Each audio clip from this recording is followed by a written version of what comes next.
ನೀವು ಕೇಳುವ ಸತ್ಯ ಅದು ಮಾಹಿತಿಯಾಗಿರಲ್ಲ. ಅದು ಖಂಡಿತವಾಗಲೂ ಅದು ಅಭಿಷೇಕ ಮಾಡಲ್ಪಟ್ಟು ಆತ್ಮವಾಗಿಯೂ ಜೀವವಾಗಿಯೂ ನಿಮ್ಮ ಜೀವನದಲ್ಲಿ ಒಂದು ಮಹಿಮೆಯನ್ನು ತರುವಂಥದ್ದಾಗಿರುತ್ತೆ ಅಂತ ಯೇಸುವಿನ ನಾಮದಲ್ಲಿ ಡಿಕ್ಲೇರ್ ಮಾಡ್ತಾ ಇದ್ದೀನಿ. ಎಷ್ಟು ಸಿಂಪಲ್ ಆಗುತ್ತೋ, ಎಷ್ಟು ಕ್ರಿಸ್ಪ್ ಆಗುತ್ತೋ ಅಷ್ಟು ಶಾರ್ಟ್ ಆಗಿ ಕೀ ಪಾಯಿಂಟ್ಸ್ ಇದನ್ನು ನಾವು ಧ್ಯಾನ ಮಾಡೋಣ. ನಾನು ಹೇಳುವಾಗ ಇದನ್ನು ನೀವು ಶರೀರ ಜ್ಞಾನದಿಂದ ಬಲದಿಂದ ಅರ್ಥ ಮಾಡ್ಕೊಳ್ಳೋಕ್ಕೆ ಪ್ರಯತ್ನ ಪಡಬೇಡಿ. ಇದನ್ನು ಬರುವ ವಾಕ್ಯದ ಆತ್ಮವಾಗಿ ನನ್ನಲ್ಲಿ ಬೇರೂರಲಿ, ನನ್ನ ಆತ್ಮದೊಂದಿಗೆ ನಿನ್ನ ವಾಕ್ಯ ಒಂದಾಗಲಿ, ಆ ವಾಕ್ಯದ ಒಂದು ಕ್ರಿಯೆಯನ್ನು ನಾನು ಅನುಭವಿಸ್ಬೇಕು, ಅದು ಕಾರ್ಯವನ್ನು ನಿರ್ವಹಿಸುವ ರೀತಿಯಲ್ಲಿ ನನ್ನಲ್ಲಿ ಒಂದು ಕೆಲಸ ಮಾಡಲಿ, ನನ್ನಲ್ಲಿ ಸೆಟ್ಲ್ ಆಗಲಿ ಅನ್ನುವ ಆ ಭಾವನೆಯಿಂದ ನೀವು ಇರುವುದಾದರೆ ನಾನು ಹೇಳ್ತಾ ಇದ್ದೀನಿ, ದೇವರ ವಾಕ್ಯವು ಹಾಗೆ ಏನು ಹೇಳ್ತಾ ಇದೆಯೋ ವಾಕ್ಯ ಒಂದು ಕಾರ್ಯವನ್ನು ಮಾಡೋದಿಲ್ಲ. ದೇವರ ವಾಕ್ಯವು ಅದುವಾಗವೇ ಕಾಣುವ ರೂಪದಲ್ಲಿ ಪ್ರಕಟವಾಗುತ್ತೆ. So the word is not performing to make things work, or it is not performing to do something. The word just becomes. The word just becomes. The word just becomes ಅಂತ ಹೇಳಿದ್ರೆ ವಾಕ್ಯವು ಇವಾಗ ಏನು ಹೇಳ್ತಾ ಇದೀವೋ ಕಾಣದ ರೂಪದಲ್ಲಿ ಇರುವುದು ಅದು ಕಾಣುವುದಕ್ಕೆ ಶುರು ಆಗುತ್ತೆ. It gives appearance to itself. So ಅದನ್ನೇ ಇವಾಗ ನಾವು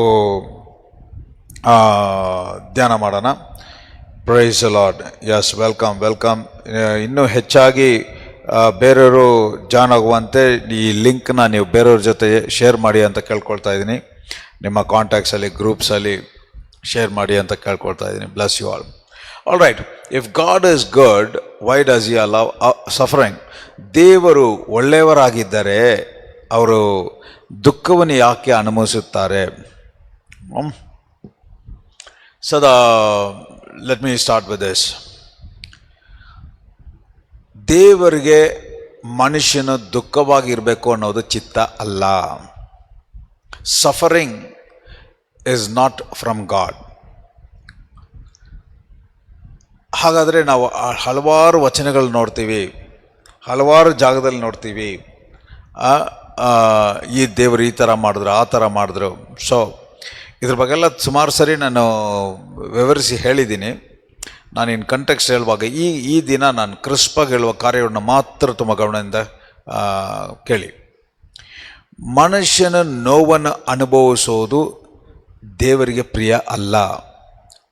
ದೇವರು ಅದರಿಂದ ಏನು ಖುಷಿ ಪಡ್ತಾ ಇಲ್ಲ. ತುಂಬ ಜನ ಹೇಳ್ತಾರೆ ದೇವರು ಇದರ ಮೂಲಕ ಬುದ್ಧಿ ಕಳಿಸ್ತಾ ಇದ್ದಾರೆ ಅಂತ. ಆ ರೀತಿಯಾಗಲ್ಲ, ದೇವರು ಬುದ್ಧಿ ಕಳಿಸೋದಿಲ್ಲ.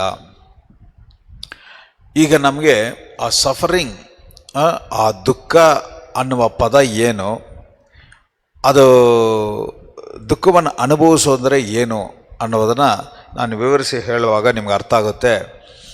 ಈ ಭೂಮಿಯಲ್ಲಿ ನಾವು ಅನುಭವಿಸ್ತಾ ಇರುವ ದುಃಖಕರವಾದ ಕಾರ್ಯಗಳು ನಿಜವಾಗ್ಲೂ ದುಃಖವೇ ಅಲ್ಲ. ಯಾವುದಕ್ಕೆ ಕಂಪೇರ್ ಮಾಡಿದ್ರೆ, ನಿತ್ಯವಾಗಿ ದುಃಖದಲ್ಲಿ ನರಳಾಡ್ತಾ ನೋವಿನಲ್ಲಿ ಅದಕ್ಕೆ ಅಂತ್ಯನೇ ಇಲ್ಲದೆ ಇರುವುದಕ್ಕೆ ಕಂಪೇರ್ ಮಾಡಿದ್ರೆ ಇದೆಲ್ಲ ಏನೇನೂ ಇಲ್ಲ. ಸೊ ಹಾಗಾದರೆ ಇದು ಏನಕ್ಕೆ ಅಂತ ಗೊತ್ತಾಗಬೇಕು. ಅಂದರೆ ಈಗ ನಾನು ಹೇಳಿದೆ, ದುಃಖವನ್ನು ಅನುಭವಿಸೋದು ದೇವರ ಚಿತ್ತ ಇಲ್ಲ. ದುಃಖ ಅನ್ನೋದು ದೇವರು ಉಂಟು ಮಾಡಿದಲ್ಲ. ದುಃಖ ಅನ್ನೋದು ಯಾವ ರೀತಿ ಬಂತು ಅಂತ ಫಸ್ಟ್ ನೋಡೋದಾದರೆ, ಈ ದುಃಖ, ಚಿಂತೆ, ಬಾಧೆ, ವೇದನೆ, ಕಾಯಿಲೆ, ದರಿದ್ರ, ಸಾಲ, ನಷ್ಟ ಇವುಗಳೆಲ್ಲ ಮನುಷ್ಯ ಪಾಪ ಮಾಡದ ಮೇಲೆ ಉಂಟಾದ ಕಾರ್ಯಗಳು. ಸೊ ಹಾಗಾದರೆ let me give you first definition. So ಹಾಗಾದರೆ ಈ ದುಃಖವಾಗಿ ಸಮಸ್ಯೆ ಅನ್ನುವ ಒಂದು ಕಾರ್ಯವೇ ಯಾವಾಗ ಉಂಟಾಯ್ತಂದರೆ ಮನುಷ್ಯ ಪಾಪ ಮಾಡದ ಮೇಲೆ ಉಂಟಾದ ಕಾರ್ಯ. ಸೊ ಪಾಪ ಅಂತ ಹೇಳಿದ್ರೆ ಏನು ಅರ್ಥ ಅಂತ ಹೇಳಿದ್ರೆ ದೇವರಿಂದ ದೂರ ಇರುವುದು. ಸೊ ಹಾಗಾದರೆ ದೇವರ ಉದ್ದೇಶದ ಪ್ರಕಾರ ಮನುಷ್ಯನನ್ನು ದೇವರಲ್ಲಿ ಇರುವಂತೆ ಮನುಷ್ಯನನ್ನು ದೇವರು ಸೃಷ್ಟಿಸಿದರು. ಎಲ್ಲಿಯ ತನಕ ಮನುಷ್ಯನು ದೇವರು ಸೇರಿ ಒಂದಾಗಿ ಇದ್ರೋ ಏದೆನಲ್ಲಿ ದೇವರ ಪ್ರಸನ್ನತೆಯಲ್ಲಿ ದೇವರ ನಡೆಸುವಿಕೆ ಪ್ರಕಾರ ಮನುಷ್ಯನ ಆಲೋಚನೆ, ಮಾತು, ಕ್ರಿಯೆ ಇರುವಾಗ ಎಲ್ಲವೂ ಕ್ರಮವಾಗಿ ನಡೀತಾ ಇತ್ತು. ಯಾವಾಗ ನೀನು ಈ ಹಣ್ಣನ್ನು ತಿನ್ನಬೇಡ ಅಂತ ಹೇಳಿದ ಹಣ್ಣನ್ನು ತಿಂದನೋ ಅದರ ಅರ್ಥ ಅದು ದೇವರಿಂದ ಸಪರೇಟ್ ಆಗಿ ದೇವರ ಮಾತಿಗೆ ವಿಧೇಯರಾಗದೇ ಇರೋದು. ದೇವರಿಂದ ದೂರವಾಗೋದಂದರೆ ದೇವರ ಮಾತಿನಿಂದ ದೂರವಾಗುವುದು, ದೇವರ ವಾಕ್ಯಕ್ಕೆ ವಿರೋಧವಾದ ಕಾರ್ಯಗಳನ್ನು ಮಾಡುವುದು. ದೇವರ ವಾಕ್ಯಕ್ಕೆ ವಿರೋಧವಾದ ಒಂದು ಕಾರ್ಯ ಮಾಡಿದಾಗ ಅವನು ದೇವರಿಂದ ದೂರ ಆದ. ಆ್ಯಕ್ಚುಲಿ ಮರಣ ಅಂತ ಹೇಳಿದ್ರೇ ದೇವರಿಂದ ಸೆಪ್ರೇಟ್ ಆಗುವುದೇ ಮರಣ. ಸೊ ಜೀವ ಅಂದರೆ ದೇವರು ಒಳಗಡೆ ಇರುವಾಗ ಅವರ ಉಸಿರು, ಅವರ ಜೀವನೇ ನಮ್ಮಲ್ಲಿ ಇರೋದ್ರಿಂದನೇ ನಾವು ಉಸಿರಿನಿಂದ ಇದ್ದೀವಿ. ಸೊ ಹಾಗಾದರೆ ಒಂದು ಮನುಷ್ಯನಲ್ಲಿ ದೇವರು ವಾಸ ಮಾಡ್ತಾ ಇದ್ದರೆ ಅವನು ಜೀವವಾಗಿದ್ದಾನೆ, ಅವನು ದೇವರಿಂದ ದೂರವಾಗಿದ್ದರೆ ಅವನು ಮರಣ ಹೊಂದಿದ್ದಾನೆ. ಓಕೆ, ಈಗ ನಾನು ಹೇಳಿದೆ ಇದು ದೇವರ ಚಿತ್ತ ಅಲ್ಲ, ಇದು ದೇವರು ಉಂಟು ಮಾಡೋದಲ್ಲ, ಇದು ಮನುಷ್ಯನೇ ಪಾಪದ ನಿಮಿತ್ತ ಉಂಟಾಗಿದ್ದು. ಸೊ ಈಗ ದೇವರು ಒಳ್ಳೆಯವರು, ಈಗ ದೇವರು ಒಳ್ಳೆಯವನಾಗೇ ಇದ್ದಾನೆ, ಎಲ್ಲ ನಿಯಮದ ಪ್ರಕಾರ ಎಲ್ಲ ಕ್ರಮವಾಗಿ ಸರಿಯಾಗಿ ಮಾಡಿ ಮುಗಿಸಿರುವುದರಲ್ಲಿ ಈಗ ನಾನು ಹೇಳ್ತೀನಿ, ಈಗ ಮನುಷ್ಯ ದೇವರಿಂದ ದೂರ ಬಂದ ಮೇಲೆ ಕೂಡ ದೇವರ ಪ್ರೀತಿ ಮಾತ್ರ ಸ್ವಲ್ಪ ಕೂಡ ಮನುಷ್ಯನ ಮೇಲೆ ಬದಲಾವಣೆ ಆಗಲಿಲ್ಲ. ಹಾಗೇನಾದರೂ ಹಾಗಿದ್ರೆ ಮನುಷ್ಯನನ್ನು ಹಾಗೇ ನೀನು ಹೆಂಗಾದರೂ ಹಾಳಾಗಿ ಹೋಗುವಂತ ಬಿಟ್ಬಿಡ್ತಾಯಿದ್ರು. ಆದರೆ ಆ ಥರ ಮಾಡಿಲ್ಲ. ನಾವು ಪಾಪದಲ್ಲಿ ಇರುವಾಗಲೇ ಅವರ ಉನ್ನತದಲ್ಲಿ ಇರೋರು ಅವರ ಸ್ಥಾನ, ಅವರ ಪೊಸಿಷನ್, ಅವರ ಅಧಿಕಾರ, ಅವರ ಗುರುತನ್ನು ಕಳ್ಕೊಂಡು ಭೂಮಿಗೆ ಬಂದು ಮನುಷ್ಯನ ಸ್ಟ್ಯಾಂಡರ್ಡ್ಗೆ ಇಳಿದು ಶರೀರ ರೂಪದಲ್ಲಿ ಮಿತಿ ಇಲ್ಲದೇ ಇರುವ ದೇವರು ಮಿತಿಯುಳ್ಳ ಶರೀರದಲ್ಲಿ ಬಂದು ಆ ಸ್ಥಾನದಲ್ಲಿ ಒಂದು ಮನುಷ್ಯನ ಸ್ಥಾನದಲ್ಲಿ ಇದ್ದು ನಾವು ಪಾಪದಲ್ಲಿ ಇರುವಾಗ ಅವರಿಗೆ ದ್ರೋಹ ಮಾಡಿದರೂ ಕೂಡ ಅವರ ಪ್ರೀತಿಯ ನಿಮಿತ್ತವಾಗಿ ತನ್ನ ಜೀವವನ್ನು ಕೊಟ್ಟು ನಮಗೆ ಮತ್ತೆ ಪುನರುತ್ಥಾನದ ಮೂಲಕ ನಮಗೆ ಜೀವವನ್ನು ಕೊಟ್ಟಿದ್ದಾರೆ. ಸೊ ಈಗ ಹಾಗಾದರೆ ನಾವು ಒಂದು ಕಾರ್ಯ ಇಲ್ಲಿ ಏನು ಅರ್ಥ ಮಾಡ್ಕೋಬೇಕು ಅಂತ ಹೇಳಿದ್ರೆ, ನೀವು ಒಂದು ಸಮಸ್ಯೆಯನ್ನು ಅನುಭವಿಸುವಾಗ ನಿಮಗೆ ಒಂದು ಕಾರ್ಯ, ಈಗ ದುಃಖಕರವಾದ ಒಂದು ಘಟನೆ ನಡೆಯುವಾಗ ಅಲ್ಲಿ ನಿಮಗೆ ಎಲ್ಲ ಕಾಣುವುದು, ಅಲ್ಲಿ ಶರೀರದ ಪ್ರಕಾರವಾಗಿ ಅಯ್ಯೋ ಹಿಂಗಾಗೋಯ್ತಲ್ಲ, ದೇವ್ರನ್ನ ನನ್ನ ಕೈ ಬಿಟ್ಟರು, ದೇವ್ರಿಗೆ ಕಣ್ಣಿಲ್ವಾ, ದೇವ್ರು ನನಗೆ ಕಾಪಾಡಿಲ್ಲ ಅಂತ ನಾವು ದೇವರು ಯಾಕೆ ನನ್ನನ್ನು ಈ ಪರಿಸ್ಥಿತಿಗೆ ಬಿಟ್ಟರು ಅನ್ನುವ ಭಾವನೆಯಲ್ಲೇ ನೋಡ್ತಾ ಇದ್ದೀವಿ. ಆದರೆ ಅರ್ಥ ಮಾಡ್ಕೊಳ್ಳಿ, ದೇವರಲ್ಲಿ ಇರೋರಿಗೆ ಶರೀರದಲ್ಲೇ ನಿಮಗೆ ಪರಿಸ್ಥಿತಿ ಬೇಕಾದರೆ ಸೋತೋಗಿರೋ ಥರ ಕಾಣ್ಬೋದು, ಇದು ಸಮಸ್ಯೆ ಥರ ಕಾಣ್ಬೋದು, ಇದು ನೋವು ಥರ ಕಾಣ್ಬೋದು. ಆದರೆ ದೇವರಿಗೆ ಇದರ ಮೂಲಕ ನನ್ನ ಮಹಿಮೆ ಎಂಥದ್ದು ಅಂತ ವ್ಯಕ್ತಪಡಿಸೋದಕ್ಕೆ ಒಂದು ಅವಕಾಶ ಸಿಕ್ಕಿರುವ ಕಾರ್ಯ. ಮತ್ತೆ ಹೇಳ್ತಾ ಇದ್ದೀನಿ, ನಿಮಗೆ ಯಾವುದು ಸಮಸ್ಯೆ ಅಂತ ನೀವು ತಲೆ ಕೆಡಿಸ್ಕೊತಾ ಇದ್ದೀರೋ, ನಿಮಗೆ ಯಾವುದು ಅಸಾಧ್ಯವಾಗಿದೆ ಅಂತ ತಲೆ ಕೆಡಿಸ್ಕೊತಾ ಇದ್ದೀರೋ, ಅದು ದೇವರಿಗೆ ಆತನ ಮಹಿಮೆಯನ್ನು ವ್ಯಕ್ತಪಡಿಸೋದಕ್ಕೆ ಒಂದು ಅವಕಾಶವಾಗಿದೆ. ಹಾಗಾದರೆ ಈಗ ಒಂದು ಇಕ್ಕಟ್ಟಾದ ಪರಿಸ್ಥಿತಿಯಲ್ಲಿ ನೀವು ಸಿಕ್ಕಾಕ್ಕೊಂಡಿದ್ದೀರಾ, ಆ ಪರಿಸ್ಥಿತಿ ನಿಮಗೆ ಅಯ್ಯೋ ಈಗೇನು ಮಾಡಲಿ ಅಂತ ಯೋಚನೆ ಮಾಡ್ತಾ ಇರುವಾಗ ಅಲ್ಲಿ ದೇವರು ಈಗ ನನ್ನ ಬಲವನ್ನು ಪ್ರಕಟಿಸುವ ಸಮಯ ಬಂತು, ನನ್ನ ನಂಬಿಕೆ ಎಂಥದ್ದು ಅಂತ ವ್ಯಕ್ತಪಡಿಸುವ ಸಮಯ ಬಂತು, ನನ್ನ ಜ್ಞಾನ ಎಂಥದ್ದು ಅಂತ ವ್ಯಕ್ತಪಡಿಸುವ ಸಮಯ ಬಂತು, ನನ್ನ ಪ್ರೀತಿ ಎಂಥದ್ದು ಅಂತ ವ್ಯಕ್ತಪಡಿಸುವ ಸಮಯ ಬಂತು, ನನ್ನ ಪುನರುತ್ಥಾನದ ಶಕ್ತಿ ಎಂಥದ್ದು ಅಂತ ವ್ಯಕ್ತಪಡಿಸುವ ಸಮಯ ಬಂತು, ನನ್ನ ಮಹಿಮೆ ಎಷ್ಟು ಮಹಿಮೆ ಎಂಥದ್ದು ಅಂತ ವ್ಯಕ್ತಪಡಿಸುವ ಸಮಯ ಬಂತು ಅಂತ ಆ ರೀತಿ ದೇವರು ನೋಡ್ತಾ ಇದ್ದಾರೆ. ಸೊ ಹಾಗಾದರೆ ಅರ್ಥ ಮಾಡ್ಕೊಳ್ಳಿ, ಬೈಬಲಲ್ಲಿ ನೀವು ಆರಂಭದಿಂದ ಕೊನೆಯ ತನಕ ನೋಡಿ, ನಾವು ಬರೀ ಅದ್ಭುತಗಳನ್ನು ನೋಡಿದ್ರೆ ನಾವು ಬರೀ the outcome, the result, the end result.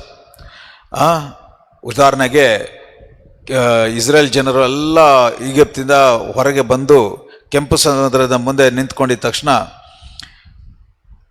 ಕೆಂಪು ಸಮುದ್ರವನ್ನು 2 ಭಾಗವಾಗಿ ಮಾಡಿ ದೇವರು ನಡೆಸಿದ್ರು. ನಮಗೆಲ್ಲ 2 ಭಾಗವಾಗಿ ಮಾಡಿ ದೇವರು ಅವ್ರನ್ನ ಮಧ್ಯದಲ್ಲಿ ನೆಲದ ಮೇಲೆ ನಡೆಸಿದ್ರು ಅನ್ನುವ ಆ ಅದ್ಭುತದ ಮೇಲೇ ಗಮನ ಇದೆ ಹೊರತು ಅದರ ಬಗ್ಗೆನೇ ನಾವು ಧ್ಯಾನ ಮಾಡ್ತಾ ಇದ್ದೀವಿ ಹೊರತು ಆ ಒಂದು ಕಾರ್ಯ ಆಗೋಕ್ಕೆ ಮುಂಚೆ ಇಟ್ ವಾಸ್ ಅ ಸಫರಿಂಗ್, ಒಂದು ದುಃಖಕರವಾದ ಘಟನೆ, ನೋವಿನ ಪರಿಸ್ಥಿತಿ, ಮರಣದ ಭಯ, ಮರಣದ ಪರಿಸ್ಥಿತಿ.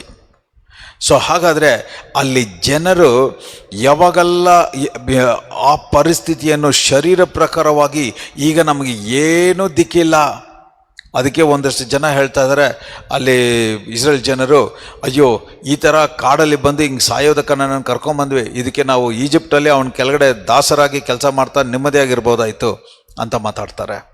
ಯಾಕೆ ಅಂದರೆ ಸತ್ಯವನ್ನು ತಿಳಿಯದೇ ಇರುವಾಗ, ಅವರಿಗೆ ಮುಂದೆ ಫ್ಯೂಚರ್, ಮುಂದೆ ನೆಕ್ಸ್ಟ್ ಏನಾಗುತ್ತೆ ಅನ್ನುವ ಕಾರ್ಯವನ್ನು ನೋಡೋಕ್ಕೆ ಸಾಧ್ಯವಾಗದೇ ಇರೋದರಿಂದ ಅವರ ಶರೀರ ಕಣ್ಣಿಗೆ ಏನು ಕಾಣ್ತಾ ಇದೆಯೋ ಅಷ್ಟೇ ಅವ್ರ ಗಮನ, ಅದರ ಮೇಗನೇ ಚಿಂತೆ, ಅದೇ ಅವ್ರಿಗೆ ಗೊತ್ತಾಗ್ತಾ ಇರೋದು. ಸೊ ಹಾಗಾದರೆ ಅದೇ ಅವರಿಗೆ ಅಂತ್ಯ, that is the end result. ಆದರೆ ದೇವರಿಗೆ ನೀವು ಎಂಥ ಒಂದು ಇಕ್ಕಟ್ಟಾದ ಪರಿಸ್ಥಿತಿಯಲ್ಲಿ ಇದ್ದೀರೋ ಅದಾದ ಮೇಲೆ ನೆಕ್ಸ್ಟ್ ಎಂಡ್ ರಿಸಲ್ಟ್ ಏನೋದು ಅವ್ರಿಗೆ ಮಾತ್ರನೇ ಗೊತ್ತು. ಯೇಸುವಿನ ನಾಮದಲ್ಲಿ ಈಗ ಕೂಡ ದೇವರ ಮಾತಿಗೆ ಶಬ್ದ ಕೊಡ್ತಾ ಇದ್ದೀನಿ. ಈ ಮಾತನ್ನು ಕೇಳ್ತಾ ಇರುವ ಪ್ರತಿಯೊಬ್ಬರ ಜೀವಿತದಲ್ಲೂ ಇವತ್ತು ನೀವು ಯಾವ್ಯಾವ ಪರಿಸ್ಥಿತಿಯಲ್ಲಿದ್ದೀರೋ, ನೀವು ಶರೀರ ಪ್ರಕಾರವಾಗಿ ನಿಮ್ಮ ಕಣ್ಣಿಗೆ ಏನು ಕಾಣ್ತಾ ಇದೆಯೋ ಅದನ್ನೇ ನೋಡ್ತಾ ಇದ್ದೀರಾ, ನಿಮಗೇನು ಅರ್ಥ ಆಗ್ತಾ ಇದೆಯೋ ಅದನ್ನೇ ನೀವು ನೆನ್ಕೊಂಡು ಅಯ್ಯೋ ಮುಗೀತು ಅಂತ ಹೇಳ್ತಾ ಇದ್ದೀರಾ, ನಿಮ್ಮಿಂದ ಯಾವುದು ಅಸಾಧ್ಯವಾಗಿ ಕಾಣ್ತಾ ಇದೆಯೋ ಆ ಕೆಪಾಸಿಟಿಯಿಂದ ನೀವು ನೋಡ್ತಾ ಇದ್ದೀರಾ. ಆದರೆ ದೇವರು ಅದಕ್ಕಿಂತ ಒಂದು ಹೆಜ್ಜೆ ಮುಂದೆ ನೋಡಿ ಅಲ್ಲಿ ಆ ಸಮಸ್ಯೆಗೆ ಪರಿಹಾರ ಮಾಡಿ ಮುಗಿಸಿರುವ ಕಾರ್ಯವನ್ನು, ಈಗ ಆ ಮಹಿಮೆಯನ್ನು ನಿಮ್ಮಲ್ಲಿ ವ್ಯಕ್ತಪಡಿಸುವ ರೀತಿಯಲ್ಲಿ ಈಗ ಇಲ್ಲಿಂದ ಮಾತು ಅಭಿಷೇಕ ಮಾಡಲ್ಪಟ್ಟು ಬರ್ತಾ ಇದೆ ಅಂತ ಯೇಸುವಿನ ನಾಮದಲ್ಲಿ ಡಿಕ್ಲೇರ್ ಮಾಡ್ತಾ ಇದ್ದೀನಿ. Receive it in the mighty name of Jesus. ಬೆಳಕಿಗೆ ಯಾವಾಗ ವ್ಯಾಲ್ಯೂ, ಇಮ್ಯಾಜಿನ್ ಮಾಡಿ ನೋಡಿ, ನೀವು ರಾತ್ರಿಯಲ್ಲಿ ಏನೋ ಕೆಲಸ ಮಾಡ್ತಾ ಇದ್ದೀರಾ, ಸಡನ್ನಾಗಿ ಕರೆಂಟ್ ಹೋಗ್ಬಿಟ್ರೆ ಏನಾಗ್ಬಿಡುತ್ತೆ, ಕತ್ತಲಾಗ್ಬಿಟ್ಟು ಈಗ ಈ ಕಡೆ ಮೂವ್ ಮಾಡೋಕ್ಕಾಗಲ್ಲ, ಆ ಕಡೆ ಮೂವ್ ಮಾಡೋಕ್ಕಲ್ಲ, ಏನು ಮಾಡ್ತಾ ಹೆಂಗೆ ಸ್ಟ್ಯಾಚ್ಯೂ ಥರ. ಈಗ ಏನು ಮಾಡಬೇಕು, ಒಟ್ಟಲ್ಲಿ ಈಗ ಬೆಳಕಿಗೆ ಏನು ವ್ಯವಸ್ಥೆ. ಆದರೆ ಅದೇ ಮೂಮೆಂಟಲ್ಲಿ ನೀವು ಎಲ್ಲೆಲ್ಲೋ ಹುಡುಕ್ತಾ ಇದ್ದೀರಾ, ಸಿಗ್ತಾ ಇಲ್ಲ. ಸಿಗದೇ ಇರುವಾಗ ಕರೆಂಟ್ ಬಂದ್ಬಿಟ್ಟು ಟಕ್ಕಂತ ಲೈಟ್ ಬಂದಮೇಲೆ ಆ ಫೀಲಿಂಗ್ ಹೆಂಗಿದೆ ನಾನು ಹೇಳ್ತಾ ಇದ್ದೀನಿ. ಆ ರೀತಿಯಾಗಿ ಬೆಳಕಿನ ಬೆಲೆ ಯಾವಾಗ ಗೊತ್ತಾಗುತ್ತಂದರೆ ಕತ್ತಲಲ್ಲಿ ಇರುವಾಗ. ಒಂದು ಯುದ್ಧದಲ್ಲಿ ಜಯದ ಬೆಲೆ ಯಾವಾಗ ಗೊತ್ತಾಗುತ್ತಂದರೆ ಯುದ್ಧ ನಡೀತಾ ಇರುವಾಗ. ಸೊ ಹಾಗಾದರೆ ದೇವರ ಮಹಿಮೆನೇ ಯಾವಾಗ ಪ್ರಕಟವಾಗ್ತಾ ಇದೆ ಅಂದರೆ, ನೀವು ಒಂದು ಸಮಸ್ಯೆಯಲ್ಲಿ ಆ ಸಮಸ್ಯೆಯನ್ನು ನಿಮ್ಮಿಂದ ಬಗೆಹರಿಸೋಕ್ಕೆ ಆಗದೇ ಇರುವಾಗ, ಅಸಾಧ್ಯವಾಗಿರುವಾಗ, ಇದು ಏನಪ್ಪ ಮಾಡೋದು ಅನ್ನುವ ಪರಿಸ್ಥಿತಿಯಲ್ಲಿ ಪ್ರಕಟವಾಗುವ ಕಾರ್ಯವೇ ದೇವರ ಮಹಿಮೆ. ನಿಮಗೆ ಯಾವುದು ಅಸಾಧ್ಯವಾಗಿದೆಯೋ ಅದು ದೇವರು ಸುಲಭವಾಗಿ ಮಾಡುವುದೇ ಅದ್ಭುತ. ಸೊ ಹಾಗಾದರೆ ಇದಕ್ಕೆ ಒಳ್ಳೆ ಡೆಮಾನ್ಸ್ಟ್ರೇಷನ್ನೇ ಯೇಸು. ಪುನರುತ್ಥಾನದ ಒಂದು ಮಹಿಮೆ, ಪುನರುತ್ಥಾನದ ಒಂದು ಶಕ್ತಿ, ಪುನರುತ್ಥಾನದ ಒಂದು ಜೀವನ ಎಂಥದ್ದು ಅಂತ ಇವತ್ತು ನಾವು ಹೊಂದಿಕೊಂಡು ಅನುಭವಿಸ್ತಾ ಇದ್ದೀವಿ. ಆ ಪುನರುತ್ಥಾನದ ಹಿಂದೆ ಆ ಸಫರಿಂಗ್, ಅವರು ಜಜ್ಜಲ್ಪಟ್ಟರು, ರಕ್ತ ಸುರಿದ್ರು, ಉಗಿದ್ರು, ಒಡೆದ್ರು, ಒಂದು ಸಾಧಾರಣ ಮನುಷ್ಯ ಅನುಭವಿಸೋಕ್ಕಾಗದೇ ಇರುವ ಲೆವೆಲಲ್ಲಿ ಅವರನ್ನು ಚಿತ್ರಹಿಂಸೆ ಕೊಟ್ಟರು.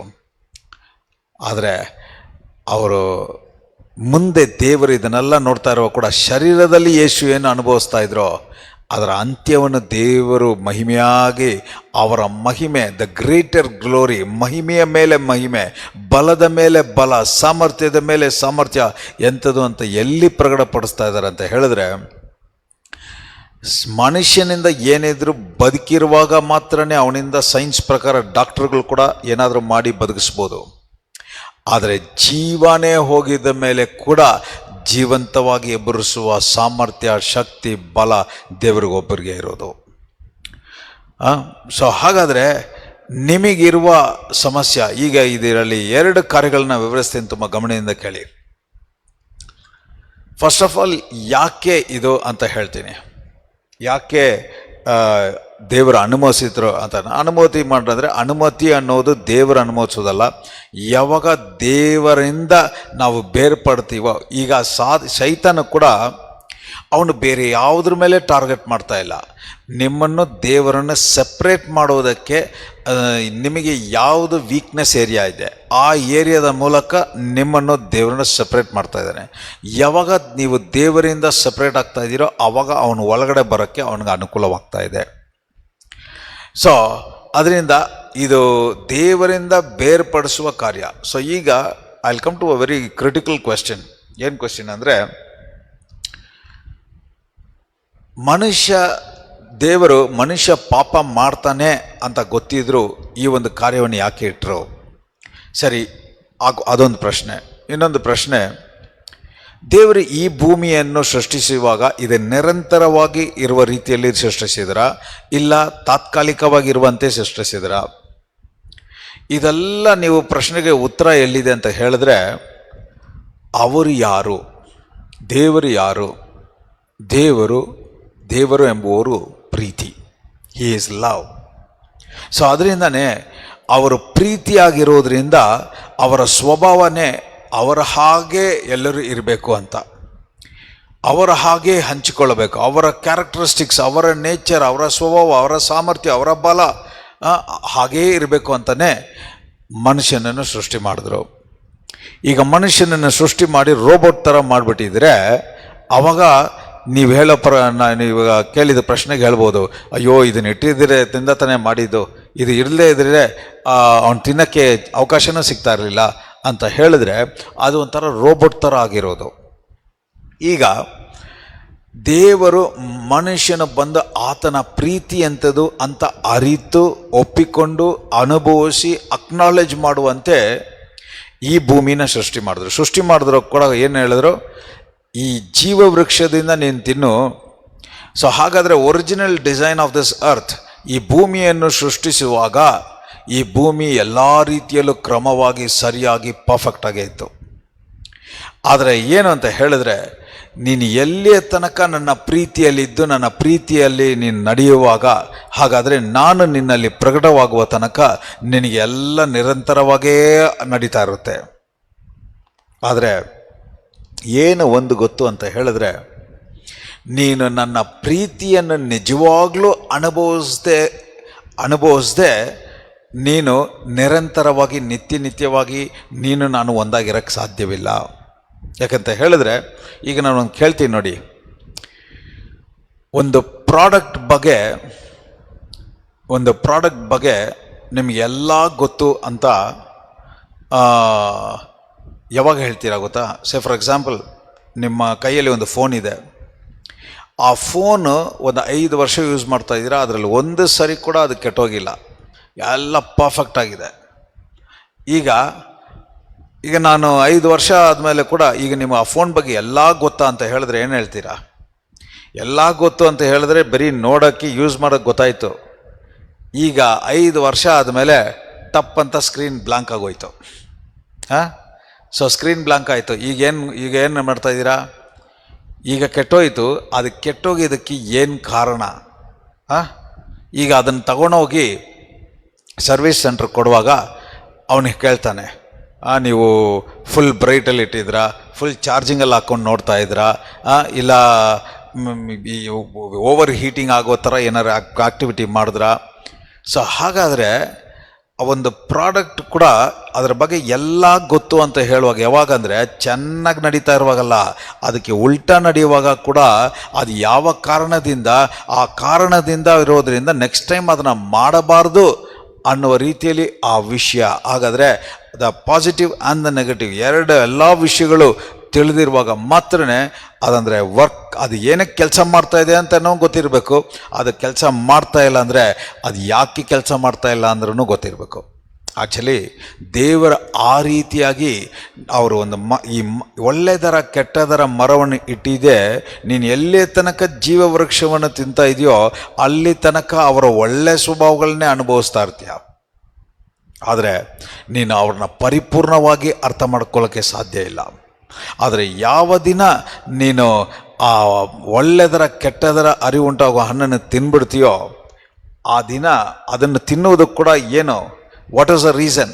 ಹಾಗಾದರೆ ದೇವರ ಪ್ರೀತಿಗಿಂತ ಬೇರೆ ಒಂದು ಕಾರ್ಯ ನಿನ್ನ ಮೇಲೆ ಬರುವಾಗ ನೀನು ಆ ಕಾರ್ಯವನ್ನು ಮಾಡ್ತೀಯ. ಆ ದಿನ ನಾನು ನಿನ್ನಿಂದ ದೂರ ಆದರೆ ಏನಾಗುತ್ತೆ ಅನ್ನುವ ಕಾರ್ಯವನ್ನು ಅನುಭವಿಸೋ ರೀತಿಯಲ್ಲಿ ಅದಿತ್ತು. ಸೊ ಹಾಗಾದರೆ ಈ ಭೂಮಿ ಸೃಷ್ಟಿಸುವಾಗ ನಿರಂತರವಾಗಿ ನಿತ್ಯವಾಗಿ ಪರ್ಫೆಕ್ಟಾಗಿ ಕ್ರಮವಾಗಿ ಸರಿಯಾಗಿ ಇದ್ದ ಒಂದು ಯೂನಿವರ್ಸ್, ದೇವರ ಸೃಷ್ಟಿ ಶಾಪಕ್ಕೊಳಗಾಗಿ ಮರಣಕ್ಕೊಳಗಾಗೋಯ್ತು. ಅಂದರೆ everything had an expiry date. ಇಡೀ ಸೃಷ್ಟಿ ಭೂಮಿಗೆ ಈಗ ಎಕ್ಸ್ಪೈರಿ ಡೇಟ್ ಇದೆ. ನೀವು ಏನೇ ತಗೊಂಡ್ರೆ ಅದೆಲ್ಲ ಎಕ್ಸ್ಪೈರಿ ಡೇಟ್ ಅಂತ ಒಂದು ಉಂಟಾಗಿದೆ. ಯಾವಾಗ ಅಂದರೆ ಪಾಪ ಬಂದ ಮೇಲೆ.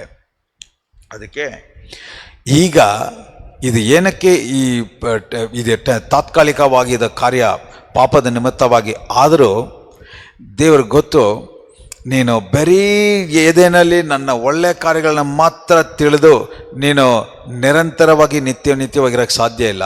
ನನ್ನ ಪ್ರೀತಿ ಎಂಥದ್ದು ಅಂತ ಪರಿಪೂರ್ಣವಾಗಿ ಅರ್ಥ ಮಾಡ್ಕೊಳ್ಳೋಕ್ಕೆ ಸಾಧ್ಯವಿಲ್ಲ.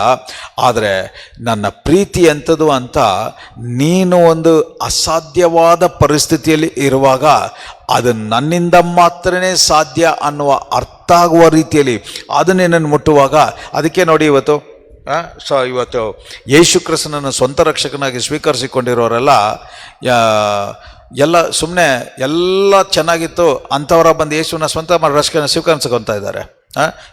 ಮರಣದ ಕಾಯಿಲೆಯಲ್ಲಿದ್ದಿರ್ತಾರೆ. ಒಂದಿನ ಯೇಸು ಬಂದು ಅವ್ರನ್ನ ಮುಟ್ಟಿ ಗುಣಪಡಿಸಿದ ಕೂಡಲೇ, ಇದು ಡಾಕ್ಟರಿಂದ ಸಾಧ್ಯವಾಗದೇ ಇರೋದು, ಯೇಸುವೇ ನನಗೆ ಜೀವ ಕೊಟ್ಟಿದ್ದು, ಯೇಸುವೇ ನನ್ನ ರಕ್ಷಕ, ಯೇಸುವೇ, ಆದ್ದರಿಂದ ನಾನು ಯೇಸುವಿನ ಸ್ವಂತ ರಕ್ಷಕನಾಗಿ ಸ್ವೀಕಾರ ಮಾಡಿಕೊಂಡು ಸತ್ಯವನ್ನು ತಿಳಿದು ದೇವರ ವಾಕ್ಯದಿಂದ ಹುಟ್ಟಿ ಬಂದು ಇವತ್ತು ಜೀವವುಳ್ಳ ಸಾಕ್ಷಿಯಾಗಿದ್ದಾರೆ. ಸೊ ಹಾಗಾದರೆ ಈ ಭೂಮಿಯಲ್ಲಿರುವ ಪ್ರತಿಯೊಬ್ಬರು ಕೂಡ ಯಾರು ಸುಮ್ಮನೆ ಯೇಸುವೇ ನನ್ನ ರಕ್ಷಕ ಅಂತ ಹೇಳ್ಕೊಂಡು ಬಂದಿಲ್ಲ. ಒಬ್ಬೊಬ್ಬರು ಅವರು ಇಕ್ಕಟ್ಟಾದ ಪರಿಸ್ಥಿತಿಯಲ್ಲಿ ಇರುವಾಗ, ನನಗೆ ಯಾರೂ ಆದಾಯ ಇಲ್ಲ, ಯಾರೂ ಗತಿ ಇಲ್ಲ ಅನ್ನುವಾಗ ಯೇಸುವೇ ನಾನಿದ್ದೀನಿ ಅಂತ ಹೇಳಿ ಬಂದು ನಿಮ್ಮನ್ನು ಮುಟ್ಟಿ ನಿಮ್ಮನ್ನು ರಕ್ಷಿಸಿ ಇವತ್ತು ನಿಮ್ಮನ್ನು ನಡೆಸ್ತಾ ಇದ್ದಾರೆ. ಸೊ ಹಾಗಾದರೆ ಯೇಸುವಿನ ಮಹಿಮೆ ಎಲ್ಲಿ ಪ್ರಕಟವಾಗ್ತಾ ಇದೆ ಅಂತ ಹೇಳಿದ್ರೆ, ಎಲ್ಲಿ ಇಕ್ಕಟ್ಟಾದ ಪರಿಸ್ಥಿತಿ, ಎಲ್ಲಿ ಕತ್ತಲಿದೆಯೋ ಅಲ್ಲಿ ಯೇಸುವಿನ ಮಹಿಮೆ ಪ್ರಕಟವಾಗ್ತಾ ಇದೆ. ಸೊ ಹಾಗಾದರೆ ಅದೇ ಥರ ಈ ಭೂಮಿ ತಾತ್ಕಾಲಿಕವಾಗಿರೋದಕ್ಕೆ ಕಾರಣ ಏನಂತ ಹೇಳಿದ್ರೆ, ಟೆಂಪ್ರರಿ ಆಗಿರೋದಕ್ಕೆ, ಇಲ್ಲಿ ದೇವರು ಇಲ್ಲದೇ ಇರುವಾಗ ನಿನ್ನಿಂದ ಬದುಕಕ್ಕೆ ಸಾಧ್ಯವಿಲ್ಲ.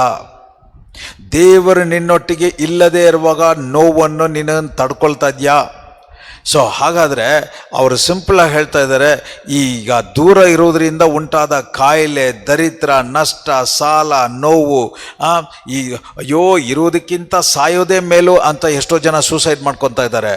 ಇದನ್ನು ತೋರಿಸಿನೇ ದೇವರಿಗೆ ಹೇಳ್ತಾ ಇದ್ದಾರೆ, ನಾನು ಏನಕ್ಕೆ ಗೊತ್ತಾ, ನಿತ್ಯವಾದ ಒಂದು ಹೊಸ ಭೂಮಿ, ಹೊಸ ಪರಲೋಕವನ್ನು ಆಮೇಲೆ ಇಟ್ಟಿರೋದು.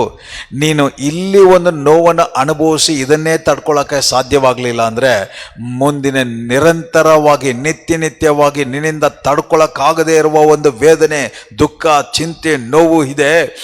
ಅದರಿಂದ ನಿನ್ನನ್ನು ಎಸ್ಕೇಪ್ ಮಾಡೋದಕ್ಕೋಸ್ಕರ ಇಲ್ಲಿ ಒಂದು ಸ್ಯಾಂಪಲ್ಗೋಸ್ಕರನೇ ಈ ಭೂಮಿಯಲ್ಲಿ ಈ ಒಂದು ಸೆಟಪ್. ಸೊ ನಾನೀಗ ಹೇಳ್ತಾ ಇದ್ದೀನಿ, ಯೇಸುವಿನ ನಾಮದಲ್ಲಿ ನೀವು ಈ ನೋವನ್ನು ತಡ್ಕೊಳ್ಳೋಕ್ಕೆ ಸಾಧ್ಯವಾಗ್ತಾ ಇಲ್ಲ ಅಂದರೆ, ಖಂಡಿತವಾಗಲೂ ನರಕದಲ್ಲಿ ನಿರಂತರವಾಗಿ ನಿತ್ಯವಾಗಿ ಇದಕ್ಕಿಂತ ಇಂಡೆಫಿನೆಟ್ ಆಗಿ, ಅಂದರೆ ಇನ್ಫೈನೈಟ್ ಆಗಿ, ಅಳತೆನೇ ಮಾಡೋಕ್ಕಾಗದಿರುವಂಥ ನೋವಲ್ಲಿ ನಿತ್ಯವಾಗಿ ನಿಮ್ಮಿಂದ ಇರಲಿಕ್ಕೆ ಸಾಧ್ಯನೇ ಇಲ್ಲ. ಸೊ ಹಾಗಾದರೆ ಈ ಒಂದು ಸತ್ಯ ಇವತ್ತು ನಾನು ಹೇಳ್ತಾ ಇರುವ ಕಾರ್ಯನ ಏನಂತ ಹೇಳಿದ್ರೆ, ಇದೆಲ್ಲ ತಾತ್ಕಾಲಿಕವಾಗಿರುವ ಈ ಭೂಮಿಯಲ್ಲಿ ಇರುವ ಸಮಸ್ಯೆಗಳ ನಿಮಿತ್ತವಾಗಿ ನನಗೆ ದುಃಖ ಇದೆ ಅಂತ ಹೇಳಿದ್ರೆ, ಈಗ ಹೇಳ್ತಾ ಇದ್ದೀನಿ, ನೀವು ಅನುಭವಿಸ್ತಾ ಇರೋದು ಒಂದು ದುಃಖನೇ ಇಲ್ಲ. ದೇವರು ಈಗ ನೀವು ಅನುಭವಿಸ್ತಾ ಇರುವ ದುಃಖದಿಂದ ಕೂಡ ಹೊರಗಡೆ ಬರೋದು ಹೇಗೆ ಅಂತ ಈಗ ಹೇಳ್ತೀನಿ. ಫಸ್ಟ್ ಪ್ರಿನ್ಸಿಪಲ್, ನಾನು ಈ ಟೆಂಪರರಿ ಆಗಿ ಭೂಲೋಕ ಆಗಿದೆ ಪಾಪದ ನಿಮಿತ್ತವಾಗಿ, ಇದರ ಮೂಲಕ ಆದರೂ ನೀವು ತಿಳಿದು ನನಗೆ ಅದಕ್ಕೆ ಇದನ್ನು ಅನುಭವಿಸಿದ ಮೇಲೆ ಗೊತ್ತಾಗುತ್ತೆ, ಅಯ್ಯೋ ಯಪ್ಪ ಇಂಥ ಒಂದು ವೇದನೆ ನೋವು ಯಾರಿಗೂ ಬರಬಾರ್ದಪ್ಪ ಅಂತ ಹೇಳ್ತಾರಾ ಇಲ್ವಾ? ಇಂಥ ಒಂದು ಪರಿಸ್ಥಿತಿ ಇದು ಬರಲೇಬಾರ್ದು. ಇದೇ ಪರಿಸ್ಥಿತಿನೇ ಅಲ್ಲಿ ಲಾಜರ್ ಎಂಬುವ ಭಿಕ್ಷಕ ಸತ್ತೋದ, ಒಂದು ಐಶ್ವರ್ಯವಂತನು ಸತ್ತೋದ. ಅವರು ಇಬ್ಬರು ಹೇಡ್ಸ್ ಎನ್ನುವ ಜಾಗಕ್ಕೆ ಹೋದರು. ಅಲ್ಲಿ ಏನು ಹೇಳ್ತಾ ಇದ್ದಾನೆ, ಅವನ ನರಳಾಡ್ತಾ ಇರುವಾಗ ಐಶ್ವರ್ಯವಂತನೇ ಹೇಳ್ತಾನೆ, ಲಾಜರನ್ನ ಕಳಿಸಿ ಒಂದು ಡ್ರಾಪ್ ನೀರಾದರೂ ನಾನು ಮುಟ್ಟು ಅಂತ ಹೇಳುವಾಗ, ನಾನು ಈ ಕಡೆಯಿಂದ ಆ ಕಡೆ ಬರೋಕ್ಕಾಗಲ್ಲ, ನೀನು ಆ ಕಡೆಯಿಂದ ಈ ಕಡೆ ಬರೋಕ್ಕಾಗಲ್ಲ ಅಂತ ಹೇಳಿ ಇದು ಹೀಗೇ ಇರಬೇಕು ಅಂತ ಹೇಳುವಾಗ, ಆವಾಗ ಐಶ್ವರ್ಯವಂತನೇ ಹೇಳ್ತಾನೆ, ನನ್ನ ಮನೆಯಲ್ಲಿ ಸಹೋದರರಿದ್ದಾರೆ, ಅಟ್ಲೀಸ್ಟ್ ಅವ್ರಿಗೆ ಹೋಗಿ ಹೇಳಿ ಹಾಗಾದರೆ ಏನರ್ಥ? ಇವನಿಗೆ ಜೀವಂತವಾಗಿ ಇದ್ದು ಇದರ ಬಗ್ಗೆ ಹೇಳಿದರೂ ಅರ್ಥ ಆಗಲಿಲ್ಲ, ಆದರೆ ಅನುಭವಿಸುವಾಗ ಗೊತ್ತಾಗ್ತಾ ಇದೆ, ಅಯ್ಯೋ ಇದನ್ನಿಂದ ನಮ್ಮಿಂದ ತಡ್ಕೊಳ್ಳೋಕ್ಕೆ ಸಾಧ್ಯ ಇಲ್ಲ. ಅದರಿಂದ ಅವನು, ನಾನು ಹೇಳ್ತಾ ಇದ್ದೀನಿ, ಖಂಡಿತವಾಗ್ಲೂ ಅವನಿಗೆ ಎಂಥ ದೊಡ್ಡ ವೈರಿ ಶತ್ರುವಾಗಿದ್ದರೂ ಕೂಡ ಅವನು ಇಲ್ಲಿಗೆ ಬರಬಾರ್ದು, ಅವನು ಹೋಗಿ ಕಾಪಾಡಿಬಿಡಿ ಅಂತ ರೀತಿಯಲ್ಲಿ ಅವನು ಈ ಮಾತನ್ನು ಹೇಳ್ತಾ ಇದ್ದಾನೆ. ಯೇಸುವಿನ ನಾಮದಲ್ಲಿ ಈಗ ಕೂಡ ಈ ಸತ್ಯವನ್ನು ಕೇಳ್ತಾ ಇರುವ ಪ್ರತಿಯೊಬ್ಬರು ಕೂಡ, ದೇವರ ಉದ್ದೇಶ ನೀವು ಈ ಭೂಮಿಯಲ್ಲಿ ನರಳಾಡ್ತಾ ದುಃಖದಲ್ಲಿ, ಚಿಂತೆಯಲ್ಲಿ, ವೇದನೆಯಲ್ಲಿ ಇರುವಂತೆ ಇಟ್ಟಿಲ್ಲ. ಈಗ ನಾನು ಹೇಳ್ತಾ ಇದ್ದೀನಿ ನೋಡಿ, ನೀವು ಪಡ್ತಾ ಇರುವ ಒಂದು ಆ ಥರ ಒಂದು ಸೀನ್ ಉಂಟಾಗೋದು ಕೂಡ ನೀವು ಅದರಲ್ಲೇ ನರಳಾಡ್ತಾ ಇರೋದಕ್ಕೋಸ್ಕರ ಅಲ್ಲ, ಅದರಲ್ಲಿ ಕೂಡ ದೇವರ ಮಹಿಮೆ ಪ್ರಕಟವಾಗೋದಕ್ಕೋಸ್ಕರ. ಹಾಗಾದರೆ ದೇವರ ಮಹಿಮೆ ಪ್ರಕಟಪಡಿಸ್ಬೇಕಂದ್ರೆ ನೋವಲ್ಲೇ ಇರಬೇಕು ಅಂತ ಅಲ್ಲ, ಆದರೆ ದೇವರ ಮಹಿಮೆ ಪ್ರಕಟವಾದರೆ ನೋವು ಇರುವುದಿಲ್ಲ ಅಂತ ಹೇಳ್ತಾ ಇದ್ದೀನಿ. ಮತ್ತೆ ಹೇಳ್ತಾ ಇದ್ದೀನಿ, ನೋವಿದ್ರೇ ದೇವರ ಮಹಿಮೆ ಪ್ರಕಟವಾಗುವುದಂತ ಇಲ್ಲ, ಆದರೆ ದೇವರ ಮಹಿಮೆ ಪ್ರಕಟವಾಗುವಾಗ ನೋವು ಇರುವುದಿಲ್ಲ ಅಂತ ಹೇಳ್ತಾ ಇದ್ದೀನಿ. ಹಾಗಾದರೆ ಏನರ್ಥ? ಯೇಸು ಕೂಡ ಈ ಭೂಮಿಯಲ್ಲಿ ಎಲ್ಲ ಕಡೆ ಓಡಾಡ್ತಾ ಇದ್ರು, ಆದರೆ ಅವರು ಅದ್ಭುತ ಮಾಡಿದ ಪರಿಸ್ಥಿತಿಗೆ ಮುಂಚೆ ನೋಡಿದ್ರೆ ಎಲ್ಲ ಜಾಗದಲ್ಲೂ ಒಂದು ಇಕ್ಕಟ್ಟಾದ ಪರಿಸ್ಥಿತಿ. ಮನುಷ್ಯ ಸತ್ತೋಗಿದ್ದ, ಕುಷ್ಠರೋಗಿ ಆಗಿದ್ದ, ಕಣ್ಣು ಕಾಣ್ತಾ ಇರಲಿಲ್ಲ, ಏನೋ ಒಂದು ಇಕ್ಕಟ್ಟಾದ ಸಮಸ್ಯೆ. ಸೊ ಹಾಗಾದರೆ ಅಲ್ಲಿ ದೇವರ ಮಹಿಮೆ ಬಂದಾಗ ಅಲ್ಲಿ ಪರಿಸ್ಥಿತಿನೇ ಚೇಂಜ್ ಆಗ್ತಾ ಇದೆ. ಓಕೆ, ಈಗ ನಾನು ವಿವರಿಸಿ ಹೇಳ್ತಾ ಇದ್ದೀನಿ. ಈಗ ದೇವರು ಒಳ್ಳೆಯವನು, ಆದರೆ ಅವನು ದುಃಖವಾದ ಪರಿಸ್ಥಿತಿಗಳನ್ನ ಅವನು ಉಂಟು ಮಾಡ್ತಾ ಇಲ್ಲ.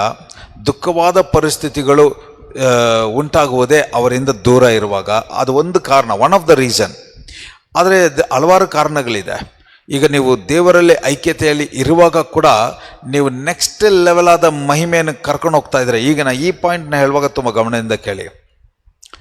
ಯಾವಾಗ ನೀವು ದೇವರು ಇನ್ನೊಂದು ಹಂತಕ್ಕೆ ನಿಮ್ಮನ್ನು ಎಬ್ಬರಿಸಬೇಕು ಅಂತ ತೀರ್ಮಾನ ಮಾಡಿ ಆ ಸ್ಟೆಪ್ಪಲ್ಲಿ ಮೂವ್ ಮಾಡುವಾಗ, ಇದು ಶೈತಾನ್ಗೆ ತಿಳಿದು ಅವನ ಎಲ್ಲ ಬಲ ಸಾಮರ್ಥ್ಯವನ್ನು ಉಪಯೋಗಿಸಿ ಅದನ್ನು ತಡೆ ಮಾಡೋಕ್ಕೆ ಮಾಡುವ ಒಂದು ಕಾರ್ಯವೇ ಸಮಸ್ಯೆ.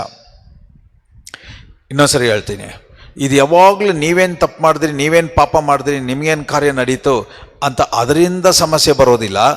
ದೇವರ ನೆಕ್ಸ್ಟ್ ಲೆವೆಲ್ ಆದ ಮಹಿಮೆಯಾದ ಕಾರ್ಯಗಳನ್ನು ಈಗ ಮಾಂಸದಲ್ಲಿ ಪ್ರಕಟಪಡಿಸುವ ಸಮಯ ಬಂದಾಗ ಅದು ಶೈತಾನಿಗೆ ಈಗ ಅಯ್ಯೋ ಈಗ ದೇವರ ಮಹಿಮೆ ಪ್ರಕಟವಾಗ್ತಾ ಇದೆ, ಅದನ್ನು ತಡೆ ಮಾಡಬೇಕು. ಅರ್ಥ ಮಾಡ್ಕೊಳ್ಳಿ, ಶೈತಾನ ನಿಮ್ಮ ಮೇಲೆ ವಿರೋಧಿ ಅಲ್ಲ, ನಿಮಗೆ ವಿರುದ್ಧವಾಗಿ ಏನೋ ಮಾಡ್ತಾ ಇಲ್ಲ, ಅವನು ದೇವರ ಉದ್ದೇಶಕ್ಕೆ ವಿರುದ್ಧ ಹೋರಾಡ್ತಾ ಇದ್ದಾನೆ. ಈಗ ಆ ದೇವರ ಉದ್ದೇಶ ನೆರವೇರದ ಹಾಗೆ ತಡೆ ಮಾಡೋದು ಹೇಗೆ ಅನ್ನೋದನ್ನು ಮಾಡೋದೇ ನಿಮಗೆ ಸಮಸ್ಯೆವಾಗಿ ಕಾಣ್ತಾ ಇದೆ. ಆದರೆ ಈ ಸತ್ಯ ನಿಮಗೆ ತಿಳಿಯದೆ ನೀವೇನು ಮಾಡ್ತೀರಾ, ಅಯ್ಯೋ ದೇವರು ನಾನು ಇಷ್ಟು ಭಕ್ತಿ ಮಾಡಿದ್ರು ನನ್ನ ಕೈ ಬಿಟ್ಬಿಟ್ರು, ಇಂಥ ಸಮಸ್ಯೆ ಬಂದ್ಬಿಡ್ತು, ಶೈತಾನು ಒಂದು ಕಡೆ ಕಾಡ್ತಾ ಇದ್ದಾನೆ, ದೇವರನ್ನ ನಾನು ಕಾಪಾಡ್ತಾ ಇಲ್ಲ, ಆ ರೀತಿ ಮಾತಾಡಿ ನಾವೇ ಆ ಒಂದು ಮಹಿಮೆಯಾದ ಆಶೀರ್ವಾದಕ್ಕೆ ತಡೆಯಾಗಿದ್ದೀವಿ. ಇವತ್ತು ಹೇಳ್ತಾ ಇದ್ದೀನಿ ನೋಡಿ, ಆ ರೀತಿಯಾದ ಪರಿಸ್ಥಿತಿಯಲ್ಲಿ ಅರ್ಥ ಮಾಡ್ಕೊಳ್ಳಿ, ದೇವರ ಈಗ ಒಂದು ಸಮಸ್ಯೆ ಬರ್ತಾ ಇದೆ ಅಂತ ಹೇಳಿದ್ರೆ ದೇವರ ಮಹಿಮೆ ಬಲವಾಗಿ ಪ್ರಕಟವಾಗ್ತಾ ಇದೆ ಅನ್ನುವ ಆ ಒಂದು ತಿಳುವಳಿಕೆ ನಿಮಗೆ ಬಲವಾಗಿರಲಿ ಯೇಸುವಿನ ನಾಮದಲ್ಲಿ. ಅದಕ್ಕೆ ಎಲ್ಲ ಕಡೆ ದೇವರ ಕಾರ್ಯ, ದೇವರ ಅವರ ಮಹಿಮೆಯನ್ನು ವ್ಯಕ್ತಪಡಿಸೋಕೆ ಮುಂಚೆ ನೀವು ಎಂಥ ಒಂದು ಪರಿಸ್ಥಿತಿಯಲ್ಲಿ ಇದ್ದೀರೋ ಆ ಪರಿಸ್ಥಿತಿ ನಿಮ್ಮಿಂದ ಸಾಧ್ಯವಾಗಿದ್ದರೆ ದೇವರು ಬೇಕಾಗಿಲ್ಲ. ನಿಮ್ಮಿಂದ ಸಾಧ್ಯವಾಗದೆ ಇರುವುದರಿಂದನೇ ದೇವರ ಮಹಿಮೆ ಪ್ರಕಟವಾಗ್ತಾ ಇರೋದು. ಸೊ ಅದಕ್ಕೆ ಲಾಜರ್ ಕೂಡ ಸತ್ತೋದ, ಹುಷಾರಿಲ್ಲ ಅಂತ ಹೇಳುವಾಗಲೇ ನ್ಯೂಸ್ ಹೋಯ್ತು ಯೇಸುವಿಗೆ. ಆದರೆ ಯೇಸು ಏನು ಮಾಡಿದ್ರು, ಇನ್ನೂ 2 ದಿನ ತಡೆ ಮಾಡಿದ್ರಂತೆ. ಒಟ್ಟಲ್ಲಿ 4 ದಿನ ಸತ್ತು 4 ದಿನ ಆದಮೇಲೆ ಬರ್ತಾ ಇದ್ದಾರೆ. ಸೊ ಆವಾಗ ಮೇರಿ ಮಾರ್ತಾ ಏನು ಹೇಳ್ತಾ ಇದ್ದಾರೆ, ನೀನು ಇಲ್ಲಿ ಇದ್ದಿದ್ರೆ ನನ್ನ ಸಹೋದರ ಸಾಯ್ತಾನೆ ಇರಲಿಲ್ಲ. ಆದರೆ ಇವಾಗ ಅವ್ರಿಗೆ ಗೊತ್ತಿರುವ ಮಹಿಮೆಗಿಂತ ಇನ್ನೊಂದು ಲೆವೆಲ್ ಆದ ಮಹಿಮೆಯನ್ನು ದೇವರು ವ್ಯಕ್ತಪಡಿಸ್ತಾ ಇದ್ದಾರೆ. ನೀನು ಇದುವರೆಗೂ ಹುಷಾರಿಲ್ಲ ಅಂದರೆ ನಾನು ಗುಣಪಡಿಸಿದ ನೋಡಿರೋ ಮಹಿಮೆ ನೋಡಿದ್ಯಾ, ಹಾಗೆ ಇನ್ನೊಂದು ಲೆವೆಲ್ ಆದ ಮಹಿಮೆಯನ್ನು ಈಗ ವ್ಯಕ್ತಪಡಿಸ್ತೇನೆ, ಅವನು ಸತ್ತಿದ್ರೂ ಜೀವವಾಗಿ ಎಬ್ಬರಿಸುವ ಮಹಿಮೆ ನನ್ನಲ್ಲಿ ಇದೆ ಅಂತ ದೇವರು ಪ್ರಕಟಪಡಿಸ್ತಾ ಇದ್ದಾರೆ. ಯೇಸುವಿನ ನಾಮದಲ್ಲಿ ಈಗ ಕೂಡ ಪ್ರಾಫಿಟಿಕ್ ಆಗಿ ಡಿಕ್ಲೇರ್ ಮಾಡ್ತಾ ಇದ್ದೀನಿ. ಈಗ ಇನ್ನೊಂದು ಕಾರ್ಯವನ್ನು ಹೇಳುವಾಗ ತುಂಬ ಗಮನದಿಂದ ಕೇಳಿ. ಅವನ ಕೀಪರ್, ನಾನು ದುಃಖ ಚಿಂತೆ ಅನ್ನೋದೇ ದೇವರಿಂದ ಬಂದಿದ್ದಲ್ಲ. ನೀವು ದೇವರಿಂದ ದೂರವಾಗುವಾಗೆಲ್ಲ ಶೈತಾನ ಏರ್ಪಾಡು ಮಾಡುವ ಒಂದು ಕಾರ್ಯ ಅಂತ ಹೇಳಿದೆ. ಅದೇ ರೀತಿ ದೇವರು ನಿಮ್ಮನ್ನು ಇನ್ನೊಂದು ಹಂತವಾಗಿ ಅವರ ಮಹಿಮೆಯನ್ನು ವ್ಯಕ್ತಪಡಿಸುವಾಗ ಶೈತಾನ್ ಬಂದು ಡಿಸ್ಟರ್ಬ್ ಮಾಡುವ ಒಂದು ಕಾರ್ಯ. ಮೂರನೇದು ಹೇಳ್ತೀನಿ, ತುಂಬ ಗಮನ ಕೇಳಿ.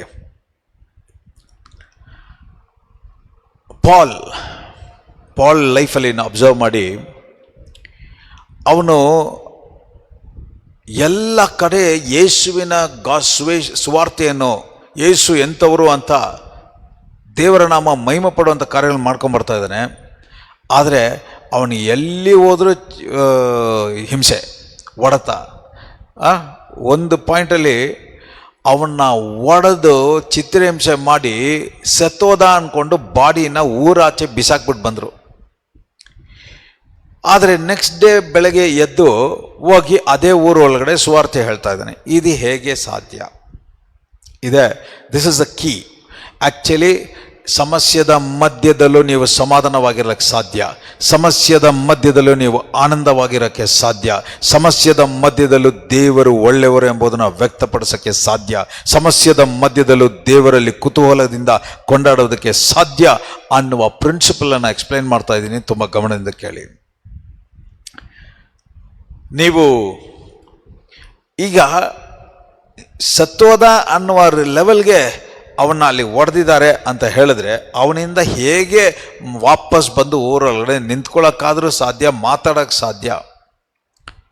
ಈಗ ನಾನು ಹೇಳ್ತೀನಿ ನೋಡಿ, ನೀವು ಎಲ್ಲಿಯ ತನಕ ದೇವರು ನಿಮ್ಮಲ್ಲಿದ್ದಾರೋ ನಿಮಗೆ ಕಣ್ಣಿಗೆ ಸಮಸ್ಯೆ ಥರ ಕಾಣಬಹುದು, ಆದರೆ ನಿಜವಾಗ್ಲೂ ಅದು ಸಮಸ್ಯೆವೇ ಅಲ್ಲ. ಹಾಗಾದ್ರೆ ಏನರ್ಥ ಅಂದರೆ, ಅಲ್ಲಿ ಅಷ್ಟು ಜನರು ಪಾಲ್ನ ಹೊಡೆದು ಅವನ ಮರಣದ ಹೊಂದುವ ರೀತಿಯಲ್ಲಿ ಹೊಡೆದ್ರು, ಅವನು ನೋವನ್ನು ಅನುಭವಿಸ್ತಾ ಇರಲಿಲ್ಲ, ವೇದನೆಯನ್ನು ಅನುಭವಿಸ್ತಾ ಇರಲಿಲ್ಲ. ಅವನು ಈಗ ದೇವರು ನನಗೆ ಕೊಟ್ಟ ರೆವಲ್ಯೂಷನ್ ಹೇಳ್ತಾ ಇದ್ದೀನಿ. ಸೊ ಅದರಿಂದ ಇದನ್ನು ಟ್ರೈ ಟು ಡೈಜೆಸ್ಟ್ ದ್ಯಾಟ್. ಇದು ಹೇಗೆ ಅಂದರೆ, ಈಗ ಇದನ್ನು ಉದಾಹರಣೆ ಹೇಳುವಾಗ ಅರ್ಥ ಮಾಡ್ಕೊಳ್ಳಿ. ಈಗ ಒಂದು ಮನೆ ಇದೆ. ಆ ಮನೆ ಸಡನ್ನಾಗಿ ಒಳಗಡೆ ಇದ್ದೀರಾ, ಬೆಂಕಿ ಹಾಕ್ಬಿಟ್ರು ಅಂದ್ಕೊಳ್ಳಿ. ನೀವೇನು ಮಾಡ್ತೀರಾ? ಅಲ್ಲೇ ಒಳಗಡೆ ಇದ್ರೇ ಸುಟ್ಟೋಗೋದು. ನೀವು ಒಳಗಡೆ ಇರದೆ ಅಲ್ಲಿಂದ ಓಡಿ ಬಂದುಬಿಟ್ರೆ ಶರೀರ ಮಾತ್ರ ಅಲ್ಲಿ ಮನೆ ಮಾತ್ರ ಉರಿತಾ ಇರುತ್ತೆ, ನೀವು ಸೇಫಾಗಿ ಹೊರಗಡೆ ಇದ್ದೀರಾ. ಆಮೇಲೆ ನೀರು ಹಚ್ಚಿ ಎಲ್ಲ ಆಫ್ ಮಾಡಿದ್ಮೇಲೆ ಮತ್ತೆ ನೀವು ನೀರು ಮನೆಯೊಳಗಡೆ ಹೋಗ್ಬಿಟ್ಟು ಅಲ್ಲಿ ನೀವು ಏನೇನು ಡ್ಯಾಮೇಜ್ ಆಗಿದ್ರೆ ರೆಡಿ ಮಾಡಿಕೊಂಡು ಮತ್ತೆ ನೀವು ಅಲ್ಲಿ ವಾಸ ಮಾಡ್ಬೋದು. ಇದರಲ್ಲಿ ನಿಮಗೆ ಯಾವ ನೋವು, ಯಾವ ವೇದನೆಯನ್ನು ನೀವು ಅನುಭವಿಸಿಲ್ಲ. ಅದೇ ರೀತಿಯೇ ಯಾರೆಲ್ಲ ದೇವರಲ್ಲಿ ಒಂದಾಗಿದ್ದಾರೋ ಅವರಿಗೆ ಎಂಥ ಒಂದು ಸಮಸ್ಯೆ ಶರೀರಕ್ಕೆ ಬಂದರೂ ಅವರ ಆತ್ಮದಲ್ಲಿ ದೇವರಲ್ಲಿ ಒಂದಾಗಿರೋದ್ರಿಂದ ಏನಾಗ್ತಾ ಇದೆ ಅಂತ ಹೇಳಿದ್ರೆ, ಆ ಸಮಸ್ಯೆದಲ್ಲಿ ಅವರು ಪಾಲಾಗಿರೋದಿಲ್ಲ. ಈಗ ಹೆಂಗಂದರೆ, ಆ ಶರೀರವನ್ನು ಹೊಡಿತಾ ಇದ್ರು, ಪಾಲ್ ಆ್ಯಕ್ಚುಲಿ ಆ ಶರೀರದಿಂದ ಹೊರಗಡೆ ಬಂದ್ಬಿಟ್ಟ. ಅಲ್ಲಿ ಅವರು ಹೊಡಿತಾ ಇದ್ದಿದ್ದು ಬರೀ ಶರೀರಕ್ಕೆ, ಪಾಲ್ ನಿಂತ್ಕೊಂಡು ನೋಡ್ತಾ ಇದ್ದಾನೆ. ಸೊ ಹೊಡೆದು ಊರಾಚೆ ಬಿಸಾಕಿದ ಮೇಲೆ ಎಲ್ಲ ಹೋದ್ಮೇಲೆ ಮತ್ತೆ ಆ ಶರೀರದೊಳಗಡೆ ಬಂದು ಅದನ್ನು ಹಾಕ್ಕೊಂಡು ಯಾವ ನೋವು ಅನುಭವಿಸಿಲ್ಲ, ಏನಿಲ್ಲ. ಸ್ವಲ್ಪ ಇದು ಔಟ್ಸೈಡ್ ಬಟ್ಟೆ ಎಲ್ಲ ಹರಿದೋಗಿದೆ, ಇದು ಡ್ಯಾಮೇಜ್ ಆಗಿದೆ. ಅದರಿಂದನೇ ಅವನು ಬಲವಾಗಿ ಧೈರ್ಯವಾಗಿ ಎದ್ದು ಬಂದು ಊರಲ್ಲಿ ಮತ್ತೆ ವಾಕ್ಯ ಸುವಾರ್ತೆಯನ್ನು ಹೇಳಿ ದೇವರ ನಾಮ ಮಹಿಮೆ ಪಡ್ತು. ಹಾಗಾದರೆ ಇದರ ಅರ್ಥ, ಅವನಿಗೆ ಶರೀರ ಪ್ರಕಾರವಾಗಿ ಯಾವುದು ಸಮಸ್ಯೆ ಅಂತ ಕಾಣ್ತೋ ಆ ಸಮಸ್ಯೆದಲ್ಲಿ ಕೂಡ ಅವನು ನೋವು ಅನುಭವಿಸಿಲ್ಲ, ವೇದನೆ ಅನುಭವಿಸಿಲ್ಲ, ಅವನು ದುಃಖವನ್ನು ಅನುಭವಿಸಿಲ್ಲ. ಸೊ ಈಗ ಪ್ರಾಫಿಟಿಗೆ ಹೇಳ್ತಾ ಇದ್ದೀನಿ, ನೀವು ಸಮಸ್ಯೆದ ಮಧ್ಯದಲ್ಲಿ ದೇವರ ಜೊತೆ ಇರುವ ಅನ್ಯೋನ್ಯತೆ ಎಷ್ಟು ಬಲವಾಗಿರುತ್ತೋ, ಸಮಸ್ಯೆದ ಮಧ್ಯದಲ್ಲಿ ನಿಮಗೆ ನೋವು, ದುಃಖ, ಚಿಂತೆ, ಬಾಧೆ, ಕಣ್ಣೀರು ಇರುವುದಿಲ್ಲ. ಇದರ ಬದಲು ದೇವರು ಇನ್ನೂ ಒಳ್ಳೆಯವರು, ಆ ನಂಬಿಕೆ, ಧೈರ್ಯ, ದೃಢವಾಗಿ ಇದರಿಂದ ಹೊರಗಡೆ ಬಂದು ನಾನು ದೇವರ ಮಹಿಮೆಯನ್ನು ಅನುಭವಿಸ್ತೀನಿ ಅನ್ನುವ ಆ ಒಂದು ಕಾರ್ಯವೇ ನಿಮಗೆ ಪ್ರಕಾಶಮಾನವ ಹೊಳಿತಾ ಇರುತ್ತೆ. ಅದನ್ನೇ ನೋಡ್ತಾ ಇರ್ತೀರಾ, ಅದನ್ನೇ ನೀವು ಅನುಭವಿಸ್ತಾ ಇರ್ತೀರಾ ಅಂತ ಯೇಸುವಿನ ನಾಮದಲ್ಲಿ ಡಿಕ್ಲೇರ್ ಮಾಡ್ತಾ ಇದ್ದೀನಿ. Receive it in the name of Jesus, ಯೇಸುವಿನ ನಾಮದಲ್ಲಿ. ಹಾಗಾದರೆ ಸಮಸ್ಯೆ ಅಂತ ಹೇಳಿದ್ರೆ, ಸಫರಿಂಗ್, ಒಂದು ದುಃಖವಾದ ಘಟನೆ, ದುಃಖವಾದ ಸಂಭವ ಅಂತ ಹೇಳಿದ್ರೇ ಅದು ನಿಜವಾಗ್ಲೂ ದುಃಖ ಅಲ್ಲ. ಅದರಲ್ಲಿ, ಆ ದುಃಖದಲ್ಲಿ ದೇವರ ಮಹಿಮೆಯನ್ನು ಪ್ರಕಟಿಸುವ ರೀತಿಯಲ್ಲಿ, ಅದೇ ರೀತಿ ಅದು ಒಂದು ಸಮಸ್ಯೆವಾಗೇ ಇದ್ದರೂ ಕೂಡ ಅದು ನಿಮಗೆ ಸಮಸ್ಯೆವಾಗಿ ಇಲ್ಲದೇ ಇರುವ ರೀತಿಯಲ್ಲಿ ದೇವರು ಆ ಸಮಸ್ಯೆಯನ್ನು ದಾಟುವಂತೆ ದೇವರು ಈ ಕ್ಷಣದಲ್ಲಿ, ಅದು ನಿಮ್ಮ ಸಾಲವಾಗಲಿ, ನಿಮ್ಮ ಶರೀರದಲ್ಲಿ ಕಾಯಿಲೆವಾಗಲಿ, ಕುಟುಂಬದಲ್ಲಿ ಸಮಾಧಾನ ನಿಮಿತ್ತವಾಗಿ ಸಮಸ್ಯೆವಾಗಿರಲಿ, ಯೇಸುವಿನ ನಾಮದಲ್ಲಿ ಈಗ ಪ್ರಾಫಿಟಿಕ್ ಆಗಿ ಡಿಕ್ಲೇರ್ ಮಾಡ್ತಾ ಇದ್ದೀನಿ. ಈಗ ಆ ಕಾರ್ಯ, ಆ ಘಟನೆ, ಆ ಶರೀರದ ಪರಿಸ್ಥಿತಿ ನಿಮ್ಮ ಸಮಾಧಾನವನ್ನು ಕೆಡಿಸೋದಿಲ್ಲ, ನಿಮಗೆ ದುಃಖವನ್ನು ತರುವುದಿಲ್ಲ. ಅದರ ಮಧ್ಯದಲ್ಲಿ ದೇವರ ಮಹಿಮೆ ಬಲವಾಗಿ ಪ್ರಕಟಪಡಿಸುವ ಕಾರ್ಯ ಒಂದು ನಡೀತಾ ಇದೆ ಅಂತ ಡಿಕ್ಲೇರ್ ಮಾಡ್ತಾ ಇದ್ದೀನಿ. ಈಗ ಇದ್ದೀರಾ ಈ ಪರಿಸ್ಥಿತಿಯಲ್ಲಿ, ನಾಳೆ ನೀವು ಜಯವನ್ನು ಅನುಭವಿಸುವ ಸ್ಥಾನದಲ್ಲಿ ಇದ್ದೀರಾ. ನೀವು ಅದರ ಪರಿಪೂರ್ಣವಾಗಿ ಜಯವಾಗಿ ದೇವರ ನಾಮ ಮಹಿಮೆ ಪಡುವ ರೀತಿಯಲ್ಲಿ ಆ ಕಾರ್ಯವನ್ನು ಅನುಭವಿಸ್ತಾ ಇದ್ದೀರಾ ಅಂತ ಡಿಕ್ಲೇರ್ ಮಾಡ್ತಾ ಇದ್ದೀನಿ.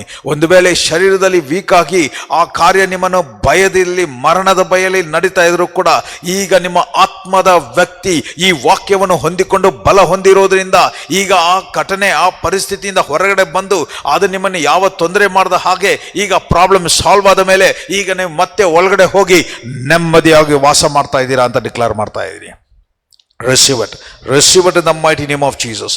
ಯೇಸುವಿನ ನಾಮದಲ್ಲಿ ನಿಮ್ಮ ಜೀವಿತದಲ್ಲಿ ಶರೀರದ ಒಂದು ಸಮಸ್ಯೆ, ಒಂದು ಪರಿಸ್ಥಿತಿ ನಿಮ್ಮನ್ನು, ದೇವರನ್ನು ಸಪರೇಟ್ ಮಾಡೋಕ್ಕೆ ಸಾಧ್ಯವಿಲ್ಲ. ದೇವರ ಮಹಿಮೆಯನ್ನು ನಿಮ್ಮಲ್ಲಿ ಪ್ರಕಟಪಡಿಸದೆ ತಡೆ ಮಾಡೋಕ್ಕೂ ಸಾಧ್ಯವಿಲ್ಲ ಅಂತ ಯೇಸುವಿನ ನಾಮದಲ್ಲಿ ಡಿಕ್ಲೇರ್ ಮಾಡ್ತಾ ಇದ್ದೀನಿ. Receive it in the mighty name of Jesus.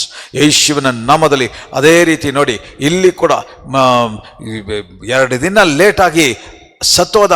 ಈಗ ಎಲ್ಲರೂ ಏನು ಮಾತಾಡ್ತಾ ಇದ್ದಾರೆ, ಶರೀರ ಪ್ರಕಾರವಾಗಿ ಅಸಾಧ್ಯವಾದ ಪರಿಸ್ಥಿತಿ, ಹೋಗೇ ಬಿಟ್ಟ, ಇನ್ನು ಇವನಿಗೆ ಜೀವನೇ ಇಲ್ಲ ಅನ್ನುವ ರೀತಿಯಲ್ಲಿ ಇರುವ ಸ್ಥಳದಲ್ಲೇ ದೇವರ ಮಹಿಮೆಯ ಮೇಲೆ ಮಹಿಮೆ, ದೇವರ ಮನುಷ್ಯನಿಂದ ಅಸಾಧ್ಯವಾದ ಕಾರ್ಯದಲ್ಲಿ ಅಲ್ಲಿ ಬಂದು ದೇವರ ಮಹಿಮೆಯನ್ನು ವ್ಯಕ್ತಪಡಿಸ್ತಾ ಇದ್ದಾರೆ.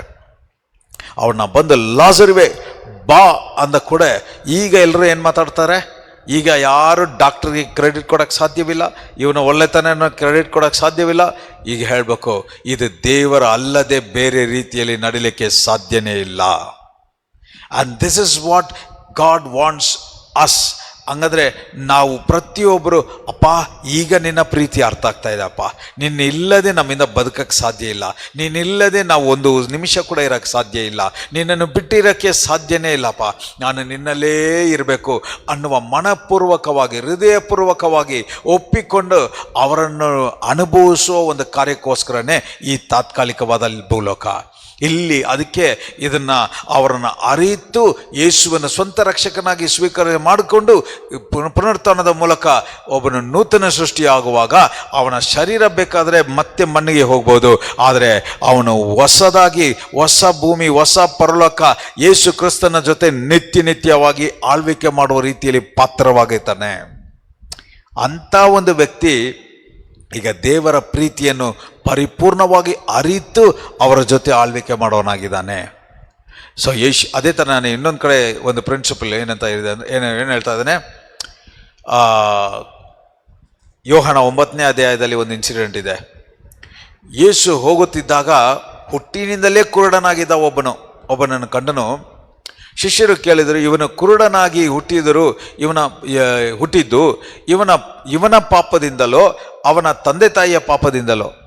ಯೇಸು ಅದಕ್ಕೆ ಹೇಳಿದ್ರು, ಇವನ ಪಾಪನೂ ಅಲ್ಲ, ಅವನ ತಂದೆ ತಾಯಿ ಮಾಡಿರುವ ಪಾಪನೂ ಅಲ್ಲ, ಆದರೆ ದೇವರ ಕಾರ್ಯಗಳು ಇವನಲ್ಲಿ ಪ್ರಕಟವಾಗಬೇಕು ಎಂಬು ಹೀಗಾಯಿತು. ಸೊ ಹಾಗಾದರೆ ನಾನು ಹೇಳ್ತಾ ಇದ್ದೀನಿ, ಈ ಭೂಮಿಯಲ್ಲಿ ದೇವರಲ್ಲಿ ಇದ್ದು ಒಂದು ಸಮಸ್ಯೆ ಇದೆ ಅಂದರೆ ಆ ಸಮಸ್ಯೆ ನಿಮಗೆ ತೊಂದರೆ ಕೊಡೋದಕ್ಕೋಸ್ಕರ ಅಲ್ಲ, ಆ ಸಮಸ್ಯೆದ ಮಧ್ಯದಲ್ಲಿ ದೇವರ ಮಹಿಮೆಯನ್ನು ಪ್ರಕಟಿಸೋದಕ್ಕೋಸ್ಕರ. ಇವತ್ತಿನಿಂದ ಇದನ್ನು ಬಾಯ್ಬಿಟ್ಟು ಹೇಳಿ. ಇಂದಿನಿಂದ ಒಂದು ಪ್ರಿನ್ಸಿಪಲ್ನ ಹೇಳ್ಕೊಡ್ತೀನಿ.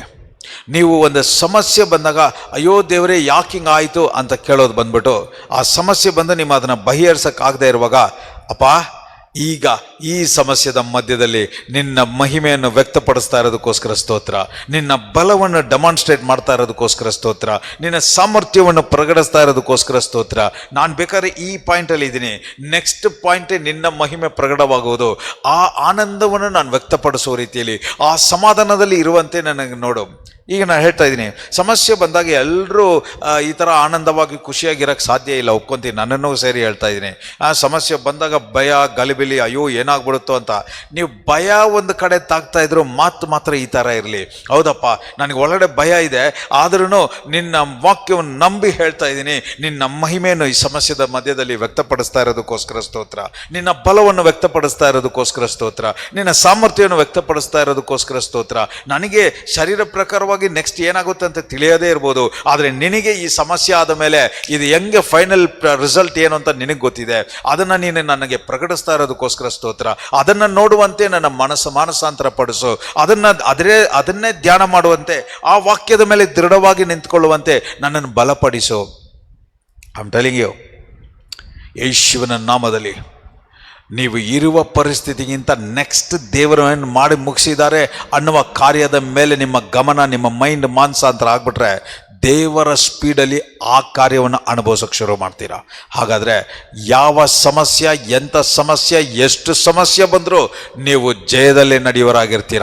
ಸಮಸ್ಯೆಯನ್ನು ತುಳಿದು ದೇವರ ನಾಮ ಮಹಿಮೆ ಪಡುವಂಥ ಕಾರ್ಯಗಳನ್ನು ನಡೀತಾನೆ ಇರ್ತೀರ. ಒಂದೊಂದು ದಿನನೂ ದೇವರ ಮಹಿಮೆಯನ್ನು ಬಲವಾಗಿ ನೀವಿರುವ ಪರಿಸ್ಥಿತಿಯಲ್ಲಿ ವ್ಯಕ್ತಪಡಿಸ್ತಾ ಇರ್ತೀರಾ, ಡೆಮಾನ್ಸ್ಟ್ರೇಟ್ ಮಾಡ್ತಾನೆ ಇರ್ತೀರಾ ಅಂತ ಯೇಸುವಿನ ನಾಮದಲ್ಲಿ ಡಿಕ್ಲೇರ್ ಮಾಡ್ತಾ ಇದ್ದೀನಿ. Receive it in your spirit.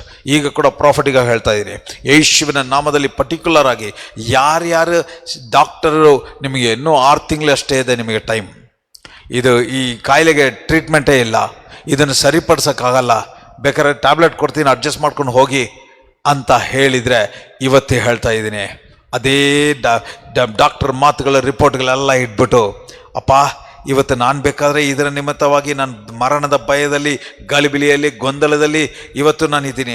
ಆದರೆ ಇವತ್ತು ಕೇಳಿದ ಸತ್ಯದ ಪ್ರಕಾರ ಈ ಸಮಸ್ಯೆದ ಮಧ್ಯದಲ್ಲೇ ಅಪ್ಪ ನಿನ್ನ ಮಹಿಮೆಯನ್ನು ಪ್ರಕಟಿಸ್ತಾ ಇದೆಯಾ, ನಿನ್ನ ಸಾಮರ್ಥ್ಯವನ್ನು ಪ್ರಕಟಿಸ್ತಾ ಇದೆಯಾ, ನಿನ್ನ ಜೀವವನ್ನು ಪ್ರಕಟಿಸ್ತಾ ಇದೆಯಾ. ನಾನು ಆ ಕಡೆ ಕಾಣಿಸ್ತಾ ಇಲ್ಲ, ನೀನು ಆ ಕಡೆ ಏನು ಮಾಡಿ ಮುಗಿಸಿದ್ಯಾ ಅಂತ ನಿನಗೆ ಗೊತ್ತು. ಅದನ್ನು ನಾನು ನೋಡುವಂತೆ ನನ್ನ ಆತ್ಮದ ಕಣ್ಣುಗಳನ್ನು ತೆರೆ, ನನ್ನ ಹೃದಯದ ಬಾಗಿಲನ್ನು ತೆರೆ, ನನ್ನ ಮನಸ್ಸನ್ನು ಮಾನಸಾಂತರ ಪಡಿಸು. ನಾನು ಈಗಿರುವ ಪರಿಸ್ಥಿತಿಯನ್ನು ನೋಡೋದಕ್ಕಿಂತ ಇದಾದ ಮೇಲೆ ನೀನು ಮಾಡಿರುವ ಆ ಮಹಿಮೆಯಾದ ಕಾರ್ಯಗಳನ್ನು ನೋಡುವಂತೆ, ಅನುಭವಿಸುವಂತೆ ನನಗೆ ಕೃಪೆ ಕೊಡು. ನಾನು ಹೇಳ್ತಾ ಇದ್ದೀನಿ, ಯೇಸುವಿನ ನಾಮದಲ್ಲಿ ಈಗ ಯಾರಾದರೂ ನೋಡ್ತಾ ಇರಲಿ ಈ ವಿಡಿಯೋದಲ್ಲಿ, ಮೇ ಬಿ ಲೈವಲ್ಲಿ ನೋಡ್ತಾ ಇರಿ, ಇಲ್ಲಾಂದರೆ ಆಮೇಲೆ ಬೇಕಾದರೆ ಇದನ್ನು ನೋಡ್ತಾ ಇರಲಿ, ಯೇಸುವಿನ ನಾಮದಲ್ಲಿ ನೀವು 6 ತಿಂಗಳಲ್ಲಿ ಡಾಕ್ಟರ್ ನೀವು ಸಾಯ್ತೀರಾ, ಇಲ್ಲ ಅಷ್ಟೇ ನೀವು ಜೀವಂತವಾಗಿರೋದಂತ ಹೇಳಿರುವ ಅದೇ ವ್ಯಕ್ತಿ ಈಗ ಈ ವಾಕ್ಯ, ಇದೇ ಕಾಯಿಲೆಯ ಮಧ್ಯದಲ್ಲಿ, ಇದೇ ಸಮಸ್ಯೆದ ಮಧ್ಯದಲ್ಲಿ ದೇವರ ಮಹಿಮೆ ಬಲವಾಗಿ ಪ್ರಕಟಪಡಿಸಿ, ನಾನೇ ಸತ್ಯವೂ ಜೀವವೂ ಮಾರ್ಗವಾಗಿದ್ದೀನಿ ಎಂಬುವ ಕಾರ್ಯವನ್ನು ಮಹಿಮೆಯಾಗಿ ವ್ಯಕ್ತಪಡಿಸುವ ರೀತಿಯಲ್ಲಿ ದೇವರು ನಿಮ್ಮನ್ನು 6 ತಿಂಗಳಾದ ಮೇಲೆ ಅದೇ ಡಾಕ್ಟರ್ ಮುಂದೆ ನಿಮ್ಮನ್ನು ಜೀವವುಳ್ಳ ಸಾಕ್ಷಿಯಾಗಿ ನಿಲ್ಲಿಸ್ತಾ ಇದ್ದಾರೆ ಅಂತ ಯೇಸುವಿನ ನಾಮದಲ್ಲಿ ಡಿಕ್ಲೇರ್ ಮಾಡ್ತಾ ಇದ್ದೀನಿ. ಯಾವ ಕಾಯಿಲೆ, ಮರಣ, ಯಾಂಥ ಒಂದು ಪರಿಸ್ಥಿತಿನೋ ದೇವರಿಗಿಂತ, ಯೇಸುಗಿಂತ ಮೇಲೆ ಇಲ್ಲ. ಎಲ್ಲ ಯೇಸುವಿನ ಅಧಿಕಾರದ ಕೆಳಗಡೆ ಇದೆ. ಅದರಿಂದ ಈ ಯೇಸುವಿನ ಅಧಿಕಾರದಿಂದ ಹೇಳ್ತಾ ಇದ್ದೀನಿ, ನೀವು ಸಾಯೋದಿಲ್ಲ, ನೀವು ಜೀವಂತವಾಗಿರ್ತೀರಾ. ಹೇಳಿದವರು ನೋಡಿದವರ ಕಣ್ಣುಗಳ ಮುಂದೆ ನೀವು ಸಾಕ್ಷಿಯಾಗಿರ್ತೀರಾ. ಯೇಸುವಿನ ನಾಮ ಮಹಿಮೆ ಪಡುವ ರೀತಿಯಲ್ಲಿ ನೀವು ಜೀವವಾಗಿರ್ತೀರಾ, ಸುಖವಾಗಿರ್ತೀರಾ, ಆರೋಗ್ಯವಾಗಿರ್ತೀರಾ, ಗುಣ ಹೊಂದಿದ್ದೀರಾ ಅಂತ ಯೇಸುವಿನ ನಾಮದಲ್ಲಿ ಡಿಕ್ಲೇರ್ ಮಾಡ್ತಾ ಇದ್ದೀನಿ. ರಿಸೀವರ್. ಇಷ್ಟೊತ್ತು ನನ್ನ ಒಂದು ಜ್ಞಾನದಿಂದ ಹೇಳ್ತಾ ಇಲ್ಲ, ದೇವರ ಮಾತಿಗೆ ಶಬ್ದ ಕೊಟ್ಟಿದ್ದೀನಿ, ಅವರ ಹೇಳಿದ್ದನ್ನು ನಾನು ಹೇಳಿದ್ದೀನಿ. ಅದರಿಂದ ಇದು ನೆರವೇರುತ್ತೆ, ಇದು ಹಾಗೇ ಆಗುತ್ತೆ ಅಂತ ಯೇಸುವಿನ ನಾಮದಲ್ಲಿ ಡಿಕ್ಲೇರ್ ಮಾಡ್ತಾ ಇದ್ದೀನಿ. Receive it in the mighty name of Jesus. Let me conclude with this. ಯೇಸುವಿನ ನಾಮದಲ್ಲಿ ಇಷ್ಟೊತ್ತು ಈ ವಾಕ್ಯವನ್ನು ಕೇಳ್ತಾ ಇದ್ದ ಪ್ರತಿಯೊಬ್ಬರನ್ನು ಕೂಡ ಅಭಿಷೇಕ ಮಾಡ್ತಾ ಇದ್ದೀನಿ, ಆಶೀರ್ವದಿಸ್ತಾ ಇದ್ದೀನಿ, ಜೀವವನ್ನು ರಿಲೀಸ್ ಮಾಡ್ತಾ ಇದ್ದೀನಿ. ನೀವು ಸಾಧಾರಣರಲ್ಲ, ನೀವು ಸಮಸ್ಯೆದ ನಿಮಿತ್ತವಾಗಿ ದುಃಖ, ಚಿಂತೆ, ಬಾಧೆಯಲ್ಲಿರೋರಲ್ಲ. ಸಮಸ್ಯೆದ ಮಧ್ಯದಲ್ಲಿ ದೇವರ ಮಹಿಮೆಯನ್ನು ವ್ಯಕ್ತಪಡಿಸೋರಾಗಿದ್ದೀರಾ. ಅರ್ಥ ಮಾಡ್ಕೊಳ್ಳಿ, ದೇವರು ಒಳ್ಳೆಯವರು, ಅವರು ಒಳ್ಳೆಯದನ್ನೇ ಮಾಡೋದು. ಒಂದೊಂದು ದಿನನೂ ದೇವರು ಒಳ್ಳೆಯವರು ಎಂಬುದನ್ನು ರುಚಿಸಿ ನೋಡ್ತಾನೆ ಇರ್ತೀರಾ ಅಂತ ಯೇಸುವಿನ ನಾಮದಲ್ಲಿ ಡಿಕ್ಲೇರ್ ಮಾಡ್ತಾ ಇದ್ದೀನಿ. ಆ ಒಳ್ಳೆಯವರ ಆ ಪ್ರೀತಿಯ ಫಲವನ್ನೇ ನೀವು ಅನುಭವಿಸೋದು. ಯೇಸುವಿನ ನಾಮದಲ್ಲಿ ನಿಮಗಿರುವ ಸಮಸ್ಯೆ ಅದು ತಾತ್ಕಾಲಿಕವಾದದ್ದು, ಆದರೆ ಅದರ ಪರಿಹಾರ, ಅವರ ಮಹಿಮೆ ನಿರಂತರವಾದದ್ದು. ಅದರಲ್ಲೇ ನೀವು ಯಾವಾಗಲೂ ಇರುವಿರಿ ಅಂತ ಯೇಸುವಿನ ನಾಮದಲ್ಲಿ ನಿಮ್ಮನ್ನು ಆಶೀರ್ವದಿಸ್ತಾ ಇದ್ದೀನಿ, ಅಭಿಷೇಕ ಮಾಡ್ತಾ ಇದ್ದೀನಿ, ಜೀವವನ್ನು ರಿಲೀಸ್ ಮಾಡ್ತಾ ಇದ್ದೀನಿ. Be touch, be blessed, be drenched in God's glory in Jesus precious name. Amen. Amen. Blessings. ದೇವರು ನಿಮ್ಮನ್ನು ಹೆಚ್ಚಾಗಿ ಆಶೀರ್ವದಿಸಲಿ. ಈ ಥರ ನೀವು ಯಾವ ಬೈಬಲಲ್ಲಿ ಒಂದು ಘಟನೆ ತಗೊಳ್ಳಿ, ಯೋಸಫನ ಜೀವಿತದಲ್ಲಿ ಒಂದೊಂದು ಕಾರ್ಯದಲ್ಲಿ ತಡೆ, ಆದರೆ ಒಂದೊಂದು ಕಾರ್ಯವನ್ನು ಅವನ ದೇವರ ಯಾವ ಉದ್ದೇಶಕ್ಕೆ ಇಟ್ಟಿದ್ರೋ ಅದರ ಹತ್ರನೇ ಕರ್ಕೊಂಡು ಹೋಗ್ತಾ ಇತ್ತು. ಇದರಲ್ಲಿ ವಿಶೇಷ ಏನಂದರೆ, ದೇವರ ಉದ್ದೇಶ ನೆರವೇರದೆ ಯಾರೂ ಅರ್ಧದಲ್ಲಿ ಕೊಲ್ಯಾಪ್ಸ್ ಆಗಿಲ್ಲ. ಎಲ್ಲರೂ ದೇವರ ಯಾವ ಉದ್ದೇಶ ಇತ್ತೋ ಆ ಕಾರ್ಯಗಳು ಅವರವರ ಜೀವಿತದಲ್ಲಿ ನೆರವೇರಿದೆ. ಆದ್ದರಿಂದ ಯೇಸುವಿನ ನಾಮದಲ್ಲಿ ಈಗ ಕೂಡ ದೇವರು ನಿಮಗೆ ಅಂತ ಇಟ್ಟಿರುವ ಉದ್ದೇಶವನ್ನು ನೆರವೇರದ ಹಾಗೆ ಬರುವ ಯಾವುದೇ ತಡೆಗಳು ನಿಮ್ಮನ್ನು ನಿಲ್ಲಿಸ್ಲಿಕ್ಕಾಗಲ್ಲ, ನಿಮ್ಮನ್ನು ಸ್ಟಾಪ್ ಮಾಡೋಕ್ಕಾಗಲ್ಲ. ಅದರಿಂದ ದೇವರ ಮಹಿಮೆ ಪ್ರಕಟವಾಗಿ ದೇವರ ಉದ್ದೇಶವನ್ನು ನೀವು ಅನುಭವಿಸ್ತೀರಾ ಅಂತ ಯೇಸುವಿನ ನಾಮದಲ್ಲಿ ಡಿಕ್ಲೇರ್ ಮಾಡ್ತಾ ಇದ್ದೀನಿ. Receive it in the mighty name of Jesus. Receive it in Jesus name. ದೇವರು ಈಗ ಅರ್ಥ ಮಾಡ್ಕೊಳ್ಳಿ, ನೀವು ಅನುಭವಿಸ್ತಾ ಇರುವ ದುಃಖ, ವೇದನೆ, ಚಿಂತೆ ಅನ್ನೋದು ಒಂದು ವೇದನೆಯೇ ಅಲ್ಲ. ಅದು ತಾತ್ಕಾಲಿಕವಾಗಿದ್ದು ನೀವು ದೇವರ ವಾಕ್ಯದೊಂದಿಗೆ ಮಾನಸಾಂತರ ಆಗಿ ಇಲ್ಲಿ ದೇವರ ಮಹಿಮೆಯನ್ನು ವ್ಯಕ್ತಪಡಿಸುವ ರೀತಿಯಲ್ಲಿ ಇರುವ ಇದು ಒಂದು ಕಾರ್ಯ ಅನ್ನುವ ಆ ತಿಳುವಳಿಕೆ ಉಂಟಾಗ್ಬಿಟ್ರೆ ಸಾಕು, ನೀವು ತುಂಬ ದಿನ ಸಮಸ್ಯೆದಲ್ಲಿ ಇರುವುದಿಲ್ಲ. ನೀವು ಅದರಿಂದ ಹೊರಗಡೆ ಬಂದು ದೇವರ ಮಹಿಮೆಯನ್ನು ಪರಿಪೂರ್ಣವಾಗಿ ಅನುಭವಿಸ್ತಾ ಇದ್ದೀರಾ ಅಂತ ಯೇಸುವಿನ ನಾಮದಲ್ಲಿ ಡಿಕ್ಲೇರ್ ಮಾಡ್ತಾ ಇದ್ದೀನಿ. ಈ ಒಂದು ವಾಕ್ಯವನ್ನು ಹೇಳಿ ನಾನು ಮುಗಿಸ್ತೀನಿ. 2 ಕೊರಿಂಥ್ಯ 4:17-18 ಈ ರೀತಿಯಾಗಿ ಹೇಳ್ತಾ ಇದೆ. For a light affliction which is but for a moment is working for us for more exceeding and eternal weight of glory. ಈ ಭೂಮಿಯಲ್ಲಿ ನಮಗಿರುವ ಒಂದು ನಡೆಯುವ ಸಮಸ್ಯೆಗಳು ಅದು ನಿತ್ಯವಾದ ದೇವರ ಮಹಿಮೆಗೆ ಕಂಪೇರ್ ಕೂಡ ಮಾಡೋಕ್ಕೆ ಸಾಧ್ಯವಿಲ್ಲ. ಅದರಿಂದ ನಾವು ಈ ಕಾಣುವ ಕಾರ್ಯಗಳ ಮೇಲೆ ನಮ್ಮ ಗಮನ ಇಲ್ಲದೆ ಕಾಣದೇ ಇರುವ ಕಾರ್ಯಗಳ ಮೇಲೆ ಗಮನ ಇರಲಿ. ಯಾಕಂದರೆ ಕಾಣುವಂಥದ್ದೆಲ್ಲ ತಾತ್ಕಾಲಿಕವಾಗಿದೆ, ಕಾಣದೇ ಇರುವುದೆಲ್ಲ ನಿರಂತರವಾಗಿದೆ. ಸೊ ಹಾಗಾದರೆ ನೀವು ಇಲ್ಲಿ ಕಾಣುವುದ್ರೆ ನಿಮಗೆ ದುಃಖ, ಚಿಂತೆ ಉಂಟು ಮಾಡ್ತಾ ಇದ್ದರೆ ಅಷ್ಟು ತಲೆ ಕೆಡಿಸ್ಕೋಬೇಡಿ. ಕಾಣದೇ ಇರುವ ಕಾರ್ಯಗಳಲ್ಲಿ ದುಃಖ ಉಂಟಾಗ್ಬಿಟ್ರೆ ಅದು ನಿರಂತರವಾಗ್ಬಿಡುತ್ತೆ. ಸೊ ಅದರಿಂದ ಈ ಭೂಮಿಯಲ್ಲಿ ನಾವು ದೇವರ ವಾಕ್ಯದೊಂದಿಗೆ ಒಂದಾಗುವಾಗ ಇಂಥ ಒಂದು ಸಮಸ್ಯೆ, ದುಃಖಕರವಾದ ಪರಿಸ್ಥಿತಿ ನಮಗೆ ಉಲ್ಟಾ ಇರುವಾಗ ಇದನ್ನೆಲ್ಲ ತುಳಿದು ಜಯದಲ್ಲಿ ನಡೆದು ನಾವು ದೇವರ ಮಹಿಮೆಯನ್ನು ವ್ಯಕ್ತಪಡಿಸಲೇಬೇಕು. ನಾವು ವ್ಯಕ್ತಪಡಿಸುವಾಗ ಮಾತ್ರನೇ ದೇವರ ಮಹಿಮೆ ಎಂಥದ್ದು ಅಂತ ನಿರಂತರವಾಗಿ ನಿತ್ಯವಾಗಿ ಅವರ ಜೊತೆ ನಾವು ಆಳ್ವಿಕೆ ಮಾಡೋಕ್ಕೆ ಸಾಧ್ಯ. ಯೇಸುವಿನ ನಾಮದಲ್ಲಿ ಈಗ ಕೂಡ ಪ್ರಾಫಿಟಿಗಾಗಿ ಡಿಕ್ಲೇರ್ ಮಾಡ್ತಾ ಇದ್ದೀನಿ. ನೀವು ಇಂಥ ಒಂದು ಸಮಸ್ಯೆಯಲ್ಲಿ, ಭಯದಲ್ಲಿ, ಗಲಿಬಿಲಿಯಲ್ಲಿ, ಗೊಂದಲದಲ್ಲಿ ಇರುವಂತೆ ನಿಮ್ಮನ್ನು ಆ ಪರಿಸ್ಥಿತಿ ಬರ್ತಾ ಇಲ್ಲ. ನೀವು ನಿತ್ಯ ಜೀವವಾಗಿರುವ ಯೇಸು ನಿಮ್ಮಲ್ಲಿ ಇರುವಾಗ ನೀವು ಯಾವಾಗಲೂ ಜಯವನ್ನೇ ಅನುಭವಿಸೋರು ಅನ್ನುವ ಧೈರ್ಯ, ನಂಬಿಕೆ, ವಾಕ್ಯದಲ್ಲಿ ದೃಢವಾಗಿ ನಿಂತ್ಕೊಳ್ಳುವಂತೆ ಈ ಕಾರ್ಯ ನಡೀತಾ ಇದೆ. ಸೊ ಒಂದು ಉದಾಹರಣೆ ಹೇಳಿ ಮುಗಿಸ್ಬಿಡ್ತೀನಿ. ಸೊ ಹಾಗಾದರೆ ನೀವು ಈಗ ನೋಡಿ, ಒಂದು ಸಮಸ್ಯೆ ಯಾಕೆ ಬಂತು, ಯಾಕೆ ಅನುಮತಿ ಕೊಡಬೇಕು? ಈಗ ಫಾರ್ ದ ಫಸ್ಟ್ ಟೈಮ್ ಬೆಂಕಿ ಎಲ್ಲೋ ಉರಿತಾ ಇದೆ ಅಂದ್ಕೊಳ್ಳಿ. ಇದು ಏನು ಮಾಡುತ್ತೆ ಅಂತಲೇ ಗೊತ್ತಿಲ್ಲ ಅಂದರೆ ಏನು ಮಾಡ್ತೀವಿ? ಸುಮ್ಮನೆ ಅದನ್ನು ಹೋಗಿ ಮುಟ್ತೀವಿ. ಈಗ ಮುಟ್ಟುವಾಗ ಅದು ಉರಿ ಬಂದಿದ ತಕ್ಷಣ ಏನು ಮಾಡ್ತೀವಿ? ಕೈ ತೆಗೆದುಬಿಡ್ತೀವಿ. ಸೊ ತೆಗೆದುಬಿಟ್ರೆ ಏನರ್ಥ? ಈಗ ಗೊತ್ತಾಯಿತು, ಬೆಂಕಿ ಅಂದರೆ ಸುಡುತ್ತೆ, ಇನ್ನೊಂದು ಸರಿ ನಾವು ಕೈ ಇಡಬಾರ್ದು. ಆ್ಯಕ್ಚುಲಿ ಹಿಂಗೆ ಕೈ ಇಟ್ಟು ಎತ್ತೋದೇ ಈ ಭೂಲೋಕ. ಈಗ ಆ ಕೈಯನ್ನು ಇಟ್ಟರೆ ಉರಿಯುತ್ತೆ ಅನ್ನೋದು ಅಂದರೆ ದೇವರಿಂದ ದೂರ ಆದರೆ ಅಯ್ಯೋ ನಮಗೆ ಈ ಥರ ಒಂದು ಘಟನೆ ಅಂತ ತಿಳಿದ ಮೇಲೆ ಈಗ ದೇವರಿಂದ ನಾವು ದೂರ ಆಗಬಾರ್ದು ಅನ್ನುವ ವಿಷಯವನ್ನು ಕಲ್ತ್ಕೊಳ್ಳುವ ರೀತಿಯಲ್ಲೇ ಈ ಭೂಮಿಯಲ್ಲಿ ನಾವು ವಾಸ ಮಾಡ್ತಾ ಇರೋದು. ನಾವು ದೇವರಿಂದ ಯಾವಾಗಲೂ ಒಂದಾಗಿರುವಾಗ ನಾವು ಸೇಫ್ ಆಗಿರ್ತೀವಿ ಅನ್ನುವ ಆ ಪ್ರಕಟಣೆಯಲ್ಲಿ ನಾವು ಅವರ ಜೊತೆ ಜೀವಿಸುವಾಗ ಮಾತ್ರನೇ ನಿರಂತರವಾಗಿ ನಿತ್ಯವಾಗಿ ನಾವು ಅವರೊಟ್ಟಿಗೆ ಯಾವಾಗಲೂ ನಾವು ಕೊಂಡಾಡುವಂತೆ, ಆರಾಧನೆ ಮಾಡುವಂತೆ, ಆಚರಣೆ ಮಾಡುವಂತೆ, ಆಳ್ವಿಕೆ ಮಾಡುವಂತೆ ಅವರೊಟ್ಟಿಗೆ ಇರ್ತೀವಿ. ಸೊ ಅದರಿಂದ ಈ ಭೂಮಿಯಲ್ಲಿ ಏನು ಮಾಡಿದ್ರು ಎಲ್ಲವೂ ಅದು ಅವರ ಜೊತೆ ಅವರ ಪ್ರೀತಿನ ಅರಿತು ಅವರ ಜೊತೆ ಅನ್ಯೂನ್ಯತೆಯಲ್ಲಿ, ಐಕ್ಯತೆಯಲ್ಲಿ ಇರೋದಕ್ಕೋಸ್ಕರ ಹೊರತು ಬೇರೆ ಏನೇನೋ ಕಾರಣ ಇಲ್ಲ. ಸೊ ಅಂಡರ್ಸ್ಟ್ಯಾಂಡ್, ಸಫರಿಂಗ್ ಈಗ ಒಂದು ಪರಿಸ್ಥಿತಿ ಬರ್ತಾ ಇದೆ ಅಂದರೂ ಕೂಡ ಅದರಿಂದ ದೇವರ ಮಹಿಮೆಯನ್ನು ವ್ಯಕ್ತಪಡಿಸಿ ಅವರ ಜೊತೆಗೆ ಇನ್ನೂ ಬಲವಾಗೋಕ್ಕೋಸ್ಕರನೇ ಹೊರತು ನಿಮ್ಮನ್ನು ನಾಶಪಡಿಸೋಕ್ಕೋಸ್ಕರ ಅಲ್ಲ. ದೇವರು ನಿಮ್ಮನ್ನು ಶೋಧನೆ ಮಾಡ್ತಾ ಇಲ್ಲ. ನಿಮ್ಮನ್ನು ವೇದನೆ, ದುಃಖಲ್ಲಿ, ನೋವದಲ್ಲಿ ಬಡ್ಬಿಟ್ಟು ದೇವರು ಅದನ್ನು ನೋಡಿ ಕೊಂಡಾಡ್ತಾ ಇದ್ದಾರೆ, ಇಲ್ಲ ನಿಮ್ಗೆ ಯಾವುದೋ ಒಂದು ಪಾಠ ಕಳಿಸ್ಬೇಕು, ಇಲ್ಲ. ಯೇಸುವಿನ ನಾಮದಲ್ಲಿ ಇವತ್ತು ಈ ಸತ್ಯದ ಒಂದು ಪ್ರಕಟನೆ, ಈ ಮಾತು ಅಭಿಷೇಕ ಮಾಡಲ್ಪಟ್ಟು ಆತ್ಮವಾಗಿಯೂ ಜೀವವಾಗಿಯೂ ನಿಮ್ಮಲ್ಲಿ ಬಲವಾಗಿ ಕಾರ್ಯ ಮಾಡಲಿ ಅಂತ ಪ್ರತಿಯೊಬ್ಬರನ್ನು ಆಶೀರ್ವದಿಸ್ತಾ ಇದ್ದೀನಿ. I bless you in the mighty name of Jesus. ಯೇಸುವಿನ ನಾಮದಲ್ಲಿ ದೇವರ ಜೀವವನ್ನು ರಿಲೀಸ್ ಮಾಡ್ತಾ ಇದ್ದೀನಿ. ಇದರ ಫಲವನ್ನು ನೀವು ಪರಿಪೂರ್ಣವಾಗಿ ತೃಪ್ತಿಯಾಗಿ ಅನುಭವಿಸಿ. ಈಗ ಈ ಮೆಸೇಜ್ನ ಒಂದು 3 ಸರಿ ಕೇಳಿ ಏನಾಗುತ್ತೆ ಅಂತ ಹೇಳ್ತೀನಿ. ಇದುವರೆಗೂ ಒಂದು ಸಮಸ್ಯೆ ಬಂದರೆ ಬರೀ ಭಯ, ಗಲಿಬಿಲಿ, ಮೈಂಡ್ ಬ್ಲಾಂಕ್ ಆಗೋದು, ಆ ರೀತಿ ಆಗ್ತಾ ಇದ್ದ ಅಂಥ ಒಂದು ವ್ಯಕ್ತಿಯಾಗಿದ್ದರೆ ಈಗ ಇದಾದ ಮೇಲೆ ಏನಾಗುತ್ತೆ ಅಂದರೆ ಸಮಸ್ಯೆ ಬಂದಾಗಲೂ ಸಮಾಧಾನವಾಗಿರ್ತೀರ, ಧೈರ್ಯವಾಗಿರ್ತೀರ, ದೃಢವಾಗಿರ್ತೀರ. ಆ ಸಮಸ್ಯೆದ ಮಧ್ಯದಲ್ಲಿ ದೇವರ ಮಹಿಮೆಯನ್ನು ವ್ಯಕ್ತಪಡಿಸ್ತಾ ಇರ್ತೀರ. ಆ ಸಮಸ್ಯೆಯನ್ನು ಪುಡಿ ಪುಡಿ ಮಾಡ್ತಾ ಇರ್ತೀರ. ನೀವು ಜಯದಲ್ಲಿ ನಡೀತಾನೇ ಇರ್ತೀರ ಅಂತ ಯೇಸುವಿನ ನಾಮದಲ್ಲಿ ನಿಮಗೆ ಡಿಕ್ಲೇರ್ ಮಾಡ್ತಾ ಇದ್ದೀನಿ, ಆಶೀರ್ವದಿಸ್ತಾ ಇದ್ದೀನಿ, ಅಭಿಷೇಕ ಮಾಡ್ತಾ ಇದ್ದೀನಿ. Receive it in the mighty name of Jesus. ಇನ್ನೊಂದು ದಿನ ನಿಮ್ಮ ಜೀವನ ಹಿಂದೆ ಇದ್ದ ಹಾಗೆ ಇರುವುದಿಲ್ಲ. ಇನ್ನು ಮುಂದೆ ನೀವು ದೃಢವಾಗಿ, ಧೈರ್ಯವಾಗಿ, ನಂಬಿಕೆಯಿಂದ ನಿಮ್ಮಲ್ಲಿರುವ ಯೇಸುವಿನ ಸಾಮರ್ಥ್ಯ, ಬಲ, ಶಕ್ತಿ ಎಂಥದ್ದು ಅಂತ ವ್ಯಕ್ತಪಡಿಸ್ತಾನೆ ಇರ್ತೀರ. ಯಾವ ಸಮಸ್ಯೆಯನ್ನು ನಿಮ್ಮನ್ನು ನಿಲ್ಲಿಸ್ಲಿಕ್ಕೆ ಸಾಧ್ಯವಿಲ್ಲ. ಯಾವ ಸಮಸ್ಯೆಯನ್ನು ನಿಮ್ಮನ್ನು ತಡೆ ಮಾಡೋಕ್ಕೆ ಸಾಧ್ಯವಿಲ್ಲ. ಯಾವ ಸಮಸ್ಯೆಯನ್ನು ನಿಮ್ಮನ್ನು ಕುಗ್ಗಿ ಮೂಲೆಯಲ್ಲಿ ಕೂರಿಸೋಕ್ಕೆ ಸಾಧ್ಯವಿಲ್ಲ ಅಂತ ಯೇಸುವಿನ ನಾಮದಲ್ಲಿ ಡಿಕ್ಲೇರ್ ಮಾಡ್ತಾ ಇದ್ದೀನಿ. ನೀವು ಜಯಕ್ಕೋಸ್ಕರ ಹೋರಾಡೋರಲ್ಲ, ಜಯದ ಸ್ಥಾನದಿಂದ ಜಯದ ಫಲವನ್ನು ಅನುಭವಿಸುವವರಾಗಿದ್ದೀರಾ. ಅದರಿಂದ ಎಲ್ಲದರಲ್ಲೂ ನೀವು ಪರಿಪೂರ್ಣವಾಗಿ ತೃಪ್ತಿಯಾಗೇ ಇರ್ತೀರಾ ಅಂತ ಯೇಸುವಿನ ನಾಮದಲ್ಲಿ ನಿಮ್ಮನ್ನು ಆಶೀರ್ವದಿಸ್ತಾ ಇದ್ದೀನಿ, ಅಭಿಷೇಕ ಮಾಡ್ತಾ ಇದ್ದೀನಿ, ಜೀವವನ್ನು ರಿಲೀಸ್ ಮಾಡ್ತಾ ಇದ್ದೀನಿ. Receive it. ಈ ವಾಕ್ಯ ನಿಮ್ಮನ್ನು ಮುಟ್ಟಿದರೆ, ನಿಮ್ಮ ಆತ್ಮ ಪ್ರಾಣ ಶರೀರದಲ್ಲಿ ಒಂದು ಬಲವನ್ನು ಹೊಂದಿದರೆ, ಈ ಮೆಸೇಜ್ ಲಿಂಕ್ನ ಕಾಪಿ ಮಾಡಿ ನೀವು ಒಂದು 4 ಜನರಿಗೆ ವಾಟ್ಸಪ್ಪಲ್ಲಿ ಫಾರ್ವರ್ಡ್ ಮಾಡಿ.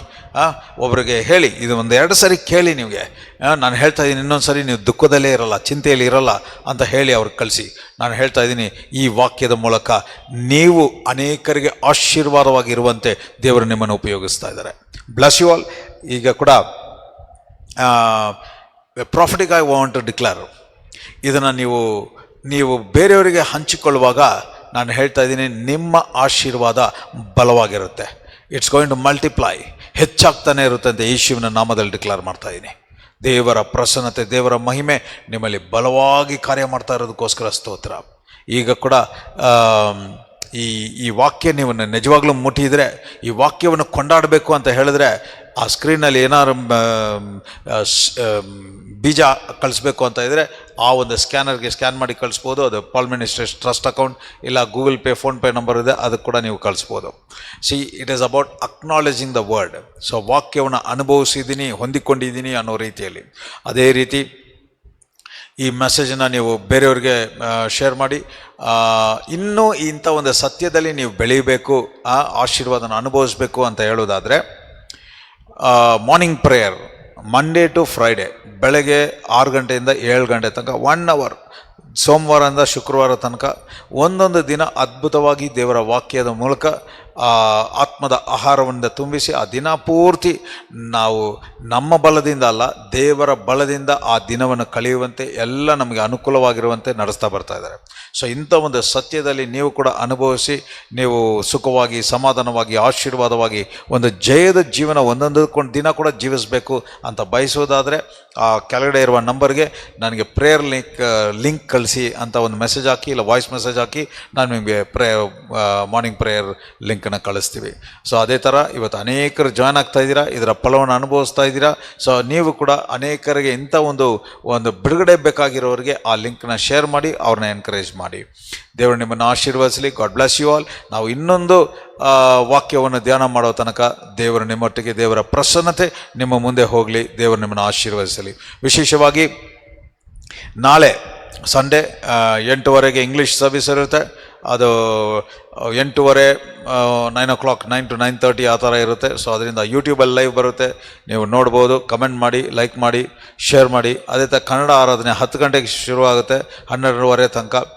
ನಾಳೆ ಕೂಡ ವಿಶೇಷವಾದ ಒಂದು ಪ್ರಕಟಣೆಯನ್ನು ಶೇರ್ ಮಾಡೋಕ್ಕಿದ್ದೀನಿ. ಸೊ ಅದರಿಂದ ಆ ವಾಕ್ಯವನ್ನು ಕೇಳುವಂತೆ ನೀವೆಲ್ಲ ಐದರ್ ಗೂಗಲ್ ಮೀಟಲ್ಲಿ ಜಾಯ್ನ್ ಆಗ್ಬೋದು, ಯೂಟ್ಯೂಬ್ ಜಾಯ್ನ್ ಆಗ್ಬೋದು. ಇಲ್ಲ ಒಂದು ವೇಳೆ ನೀವು ಬೆಂಗಳೂರಲ್ಲಿ ಇದ್ದೀರಾ ಸೊ ಅಂತ ಹೇಳಿದ್ರೆ, ನೀವು ಪಾಲ್ ಮಿನಿಸ್ಟ್ರೀಸ್ ಅಬ್ಬಿಗೆರೆ ಇಲ್ಲ ಪಾಲ್ ಮಿನಿಸ್ಟ್ರೀಸ್ ಬ್ಯಾಂಗ್ಳೂರ್ ಅಂತ ಹೊಡೆದ್ರು ಕೂಡ ಗೂಗಲಲ್ಲೇ ಬರುತ್ತೆ. ನೀವು ಲೊಕೇಶನ್ ನೋಡಿಕೊಂಡು ಇವತ್ತು ಎಲ್ಲ ರೋಡೆಲ್ಲ ಕೂಡ ಎಲ್ಲ ಕಡೆ ಆಕ್ಸೆಸಬಲ್ ಇದೆ. ಸೊ ಆರಾಮಾಗಿ ನೀವು ಈಸಿಯಾಗಿ ಬರ್ಬೋದು, ಯಾವುದೇ ಕಂಡಿಡಿಯೋಕ್ಕೆ ತೊಂದರೆ ಇರೋದಿಲ್ಲ. ಸೊ ಅದರಿಂದ ನೀವು ಕೂಡ ನೋಡ್ತಾ ಇರೋರು ಬೆಂಗಳೂರಲ್ಲಿ ಇರೋರಿಗೆ ಯಾರನ್ನ ರೆಫರ್ ಮಾಡಿ ಕಳಿಸ್ಬೇಕು ಅಂದರೂ ಕೂಡ ಕಳಿಸಿ, ಅಲ್ಲಿ ಕೆಳಗಡೆ ಇರೋ ನಂಬರ್ಗೆ ಕಾಲ್ ಮಾಡಿದ್ರೆ ಅವರೆಲ್ಲ ನಿಮಗೆ ಗೈಡ್ ಮಾಡ್ತಾರೆ.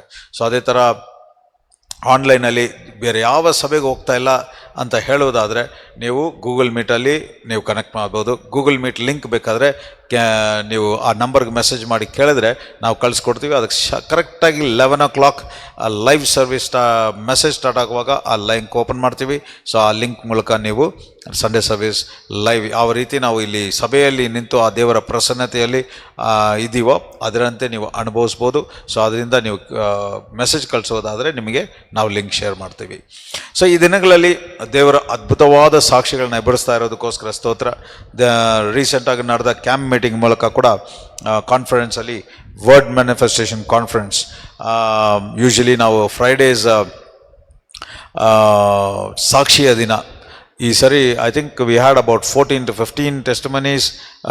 ಜಸ್ಟ್ ಒಂದು ವಾರದಲ್ಲಿ ನಡೆದ ಕಾರ್ಯಗಳ ಟೆಸ್ಟಿಮನೀಸ್ ಕೇಳಿದ್ವಿ.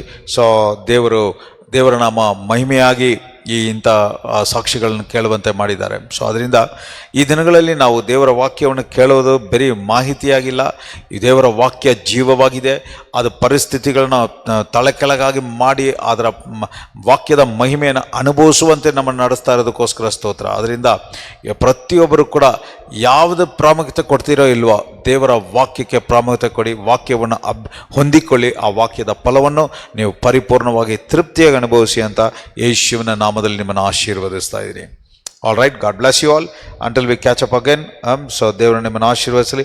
ಯಾರಾದರೂ ಪ್ರೇಯರ್ ರಿಕ್ವೆಸ್ಟ್ ಇರುವುದಾದರೂ ಕೂಡ ನೀವು ಆ ನಂಬರ್ಗೆ ನೀವು ವಾಯ್ಸ್ ಮೆಸೇಜ್ ಆದರೂ ಕಳಿಸಿ, ಇಲ್ಲ ಕಾಲ್ ಮಾಡಿ, ಇಲ್ಲ ಟೆಕ್ಸ್ಟ್ ಮಾಡಿ, ನಾನು ನಿಮಗೆ ಪ್ರೇಯರ್ ಮಾಡ್ತೀನಿ. God bless you. Welcome you all again. ಈಗ ಕೂಡ ಯಾರಾದರೂ ಹೊಸದಾಗಿ ಯಾರಾದ್ರು ಜಾಯ್ನ್ ಆಗಿದ್ರೆ I would like to say any new names. ಹೊಸ ಹೆಸರು ಇದ್ದರೆ I just want to declare over you. ನಿಮ್ಮ ಹೆಸರು, ನಿಮ್ಮ ಊರ ಹೆಸರನ್ನು ನೀವು ಅಲ್ಲಿ ಪಿಂಗ್ ಮಾಡಿ ಹಾಕೋದ್ರಿಂದ ನಾವು ನಿಮಗೆ ಪ್ರೇಯರ್ ಮಾಡ್ತೀವಿ. Blessings to you all. Blessings, Brother Shrikant, Sister Irama, God bless you. Blessings to you all, God bless you. Sister Lakshmi, God bless you. Glory to God, glory to God. Blessings, Sister Bhagya, God bless you. Blessings. ದೇವರು ನಿಮ್ಮನ್ನು ಹೆಚ್ಚಾಗಿ ಆಶೀರ್ವದಿಸಲಿ. ಸಿದ್ಧವ, God bless you, sister. God bless you. Brother Shrikant, God bless you. Sister Manjula, blessings. ವಾಕ್ಯವು ನಿಮ್ಮಲ್ಲಿ ಬೇರೂರಲಿ. God bless you. Brother Barmu, God bless you. Sister Lakshmi, Venkatesh, God bless you. Blessings, God bless you. ದೇವರ ನಾಮಕ್ಕೆ ಮಹಿಮೆ ಉಂಟಾಗಲಿ. Shilpa, God bless you, sister. Blessings. Glory to God. Thank you, Father. Thank you for this wonderful word. ಅಪ್ಪ, ಈ ದಿನ ಕೂಡ ದೇವರ ವಾಕ್ಯವನ್ನು ಇದು ಮಾಹಿತಿಯಾಗಿರದೆ ಈ ವಾಕ್ಯದ ಮಹಿಮೆಯನ್ನು ಒಬ್ಬೊಬ್ಬರು ಪರಿಪೂರ್ಣವಾಗಿ ತೃಪ್ತಿಯಾಗಿ ಅನುಭವಿಸ್ತಾ ಇರೋದಕ್ಕೋಸ್ಕರ ಸ್ತೋತ್ರ. ಈ ಸತ್ಯವನ್ನು ಕೇಳಿದ ಮೇಲೆ ಇನ್ನೂ ವಾಕ್ಯಕ್ಕೆ ದಾಹವಾಗಿ ನಿನ್ನನ್ನು ಅರಿತುಕೊಳ್ಳಬೇಕು, ನಿನ್ನ ಪ್ರೀತಿಯನ್ನು ಅನುಭವಿಸಬೇಕು, ನಿನ್ನಲ್ಲಿ ಒಂದು ಹಂತದಿಂದ ಇನ್ನೊಂದು ಹಂತಕ್ಕೆ ನಿನ್ನ ಮಹಿಮೆಯನ್ನು ಅನುಭವಿಸಬೇಕು ಎಂಬ ಆ ಬಯಕೆ ಒಬ್ಬೊಬ್ಬರಲ್ಲಿ ಹೆಚ್ಚಾಗಲಿ ಯೇಸುವಿನ ನಾಮದಲ್ಲಿ. ಅದರಂತೆ ಈ ದಿನಗಳಲ್ಲಿ ನಮ್ಮನ್ನು ನಡೆಸ್ತಾ ಇರೋದಕ್ಕೋಸ್ಕರ ಸ್ತೋತ್ರ. ಅದರ ಫಲವನ್ನು ನಾವು ಪರಿಪೂರ್ಣವಾಗಿ ತೃಪ್ತಿಯಾಗಿ ಅನುಭವಿಸ್ತಾ ಇರೋದಕ್ಕೋಸ್ಕರ ಸ್ತೋತ್ರಪ್ಪ. ಯೇಸುವಿನ ನಾಮದಲ್ಲಿ ಜೀವವನ್ನು ರಿಲೀಸ್ ಮಾಡ್ತಾ receive it in Jesus precious name. Amen.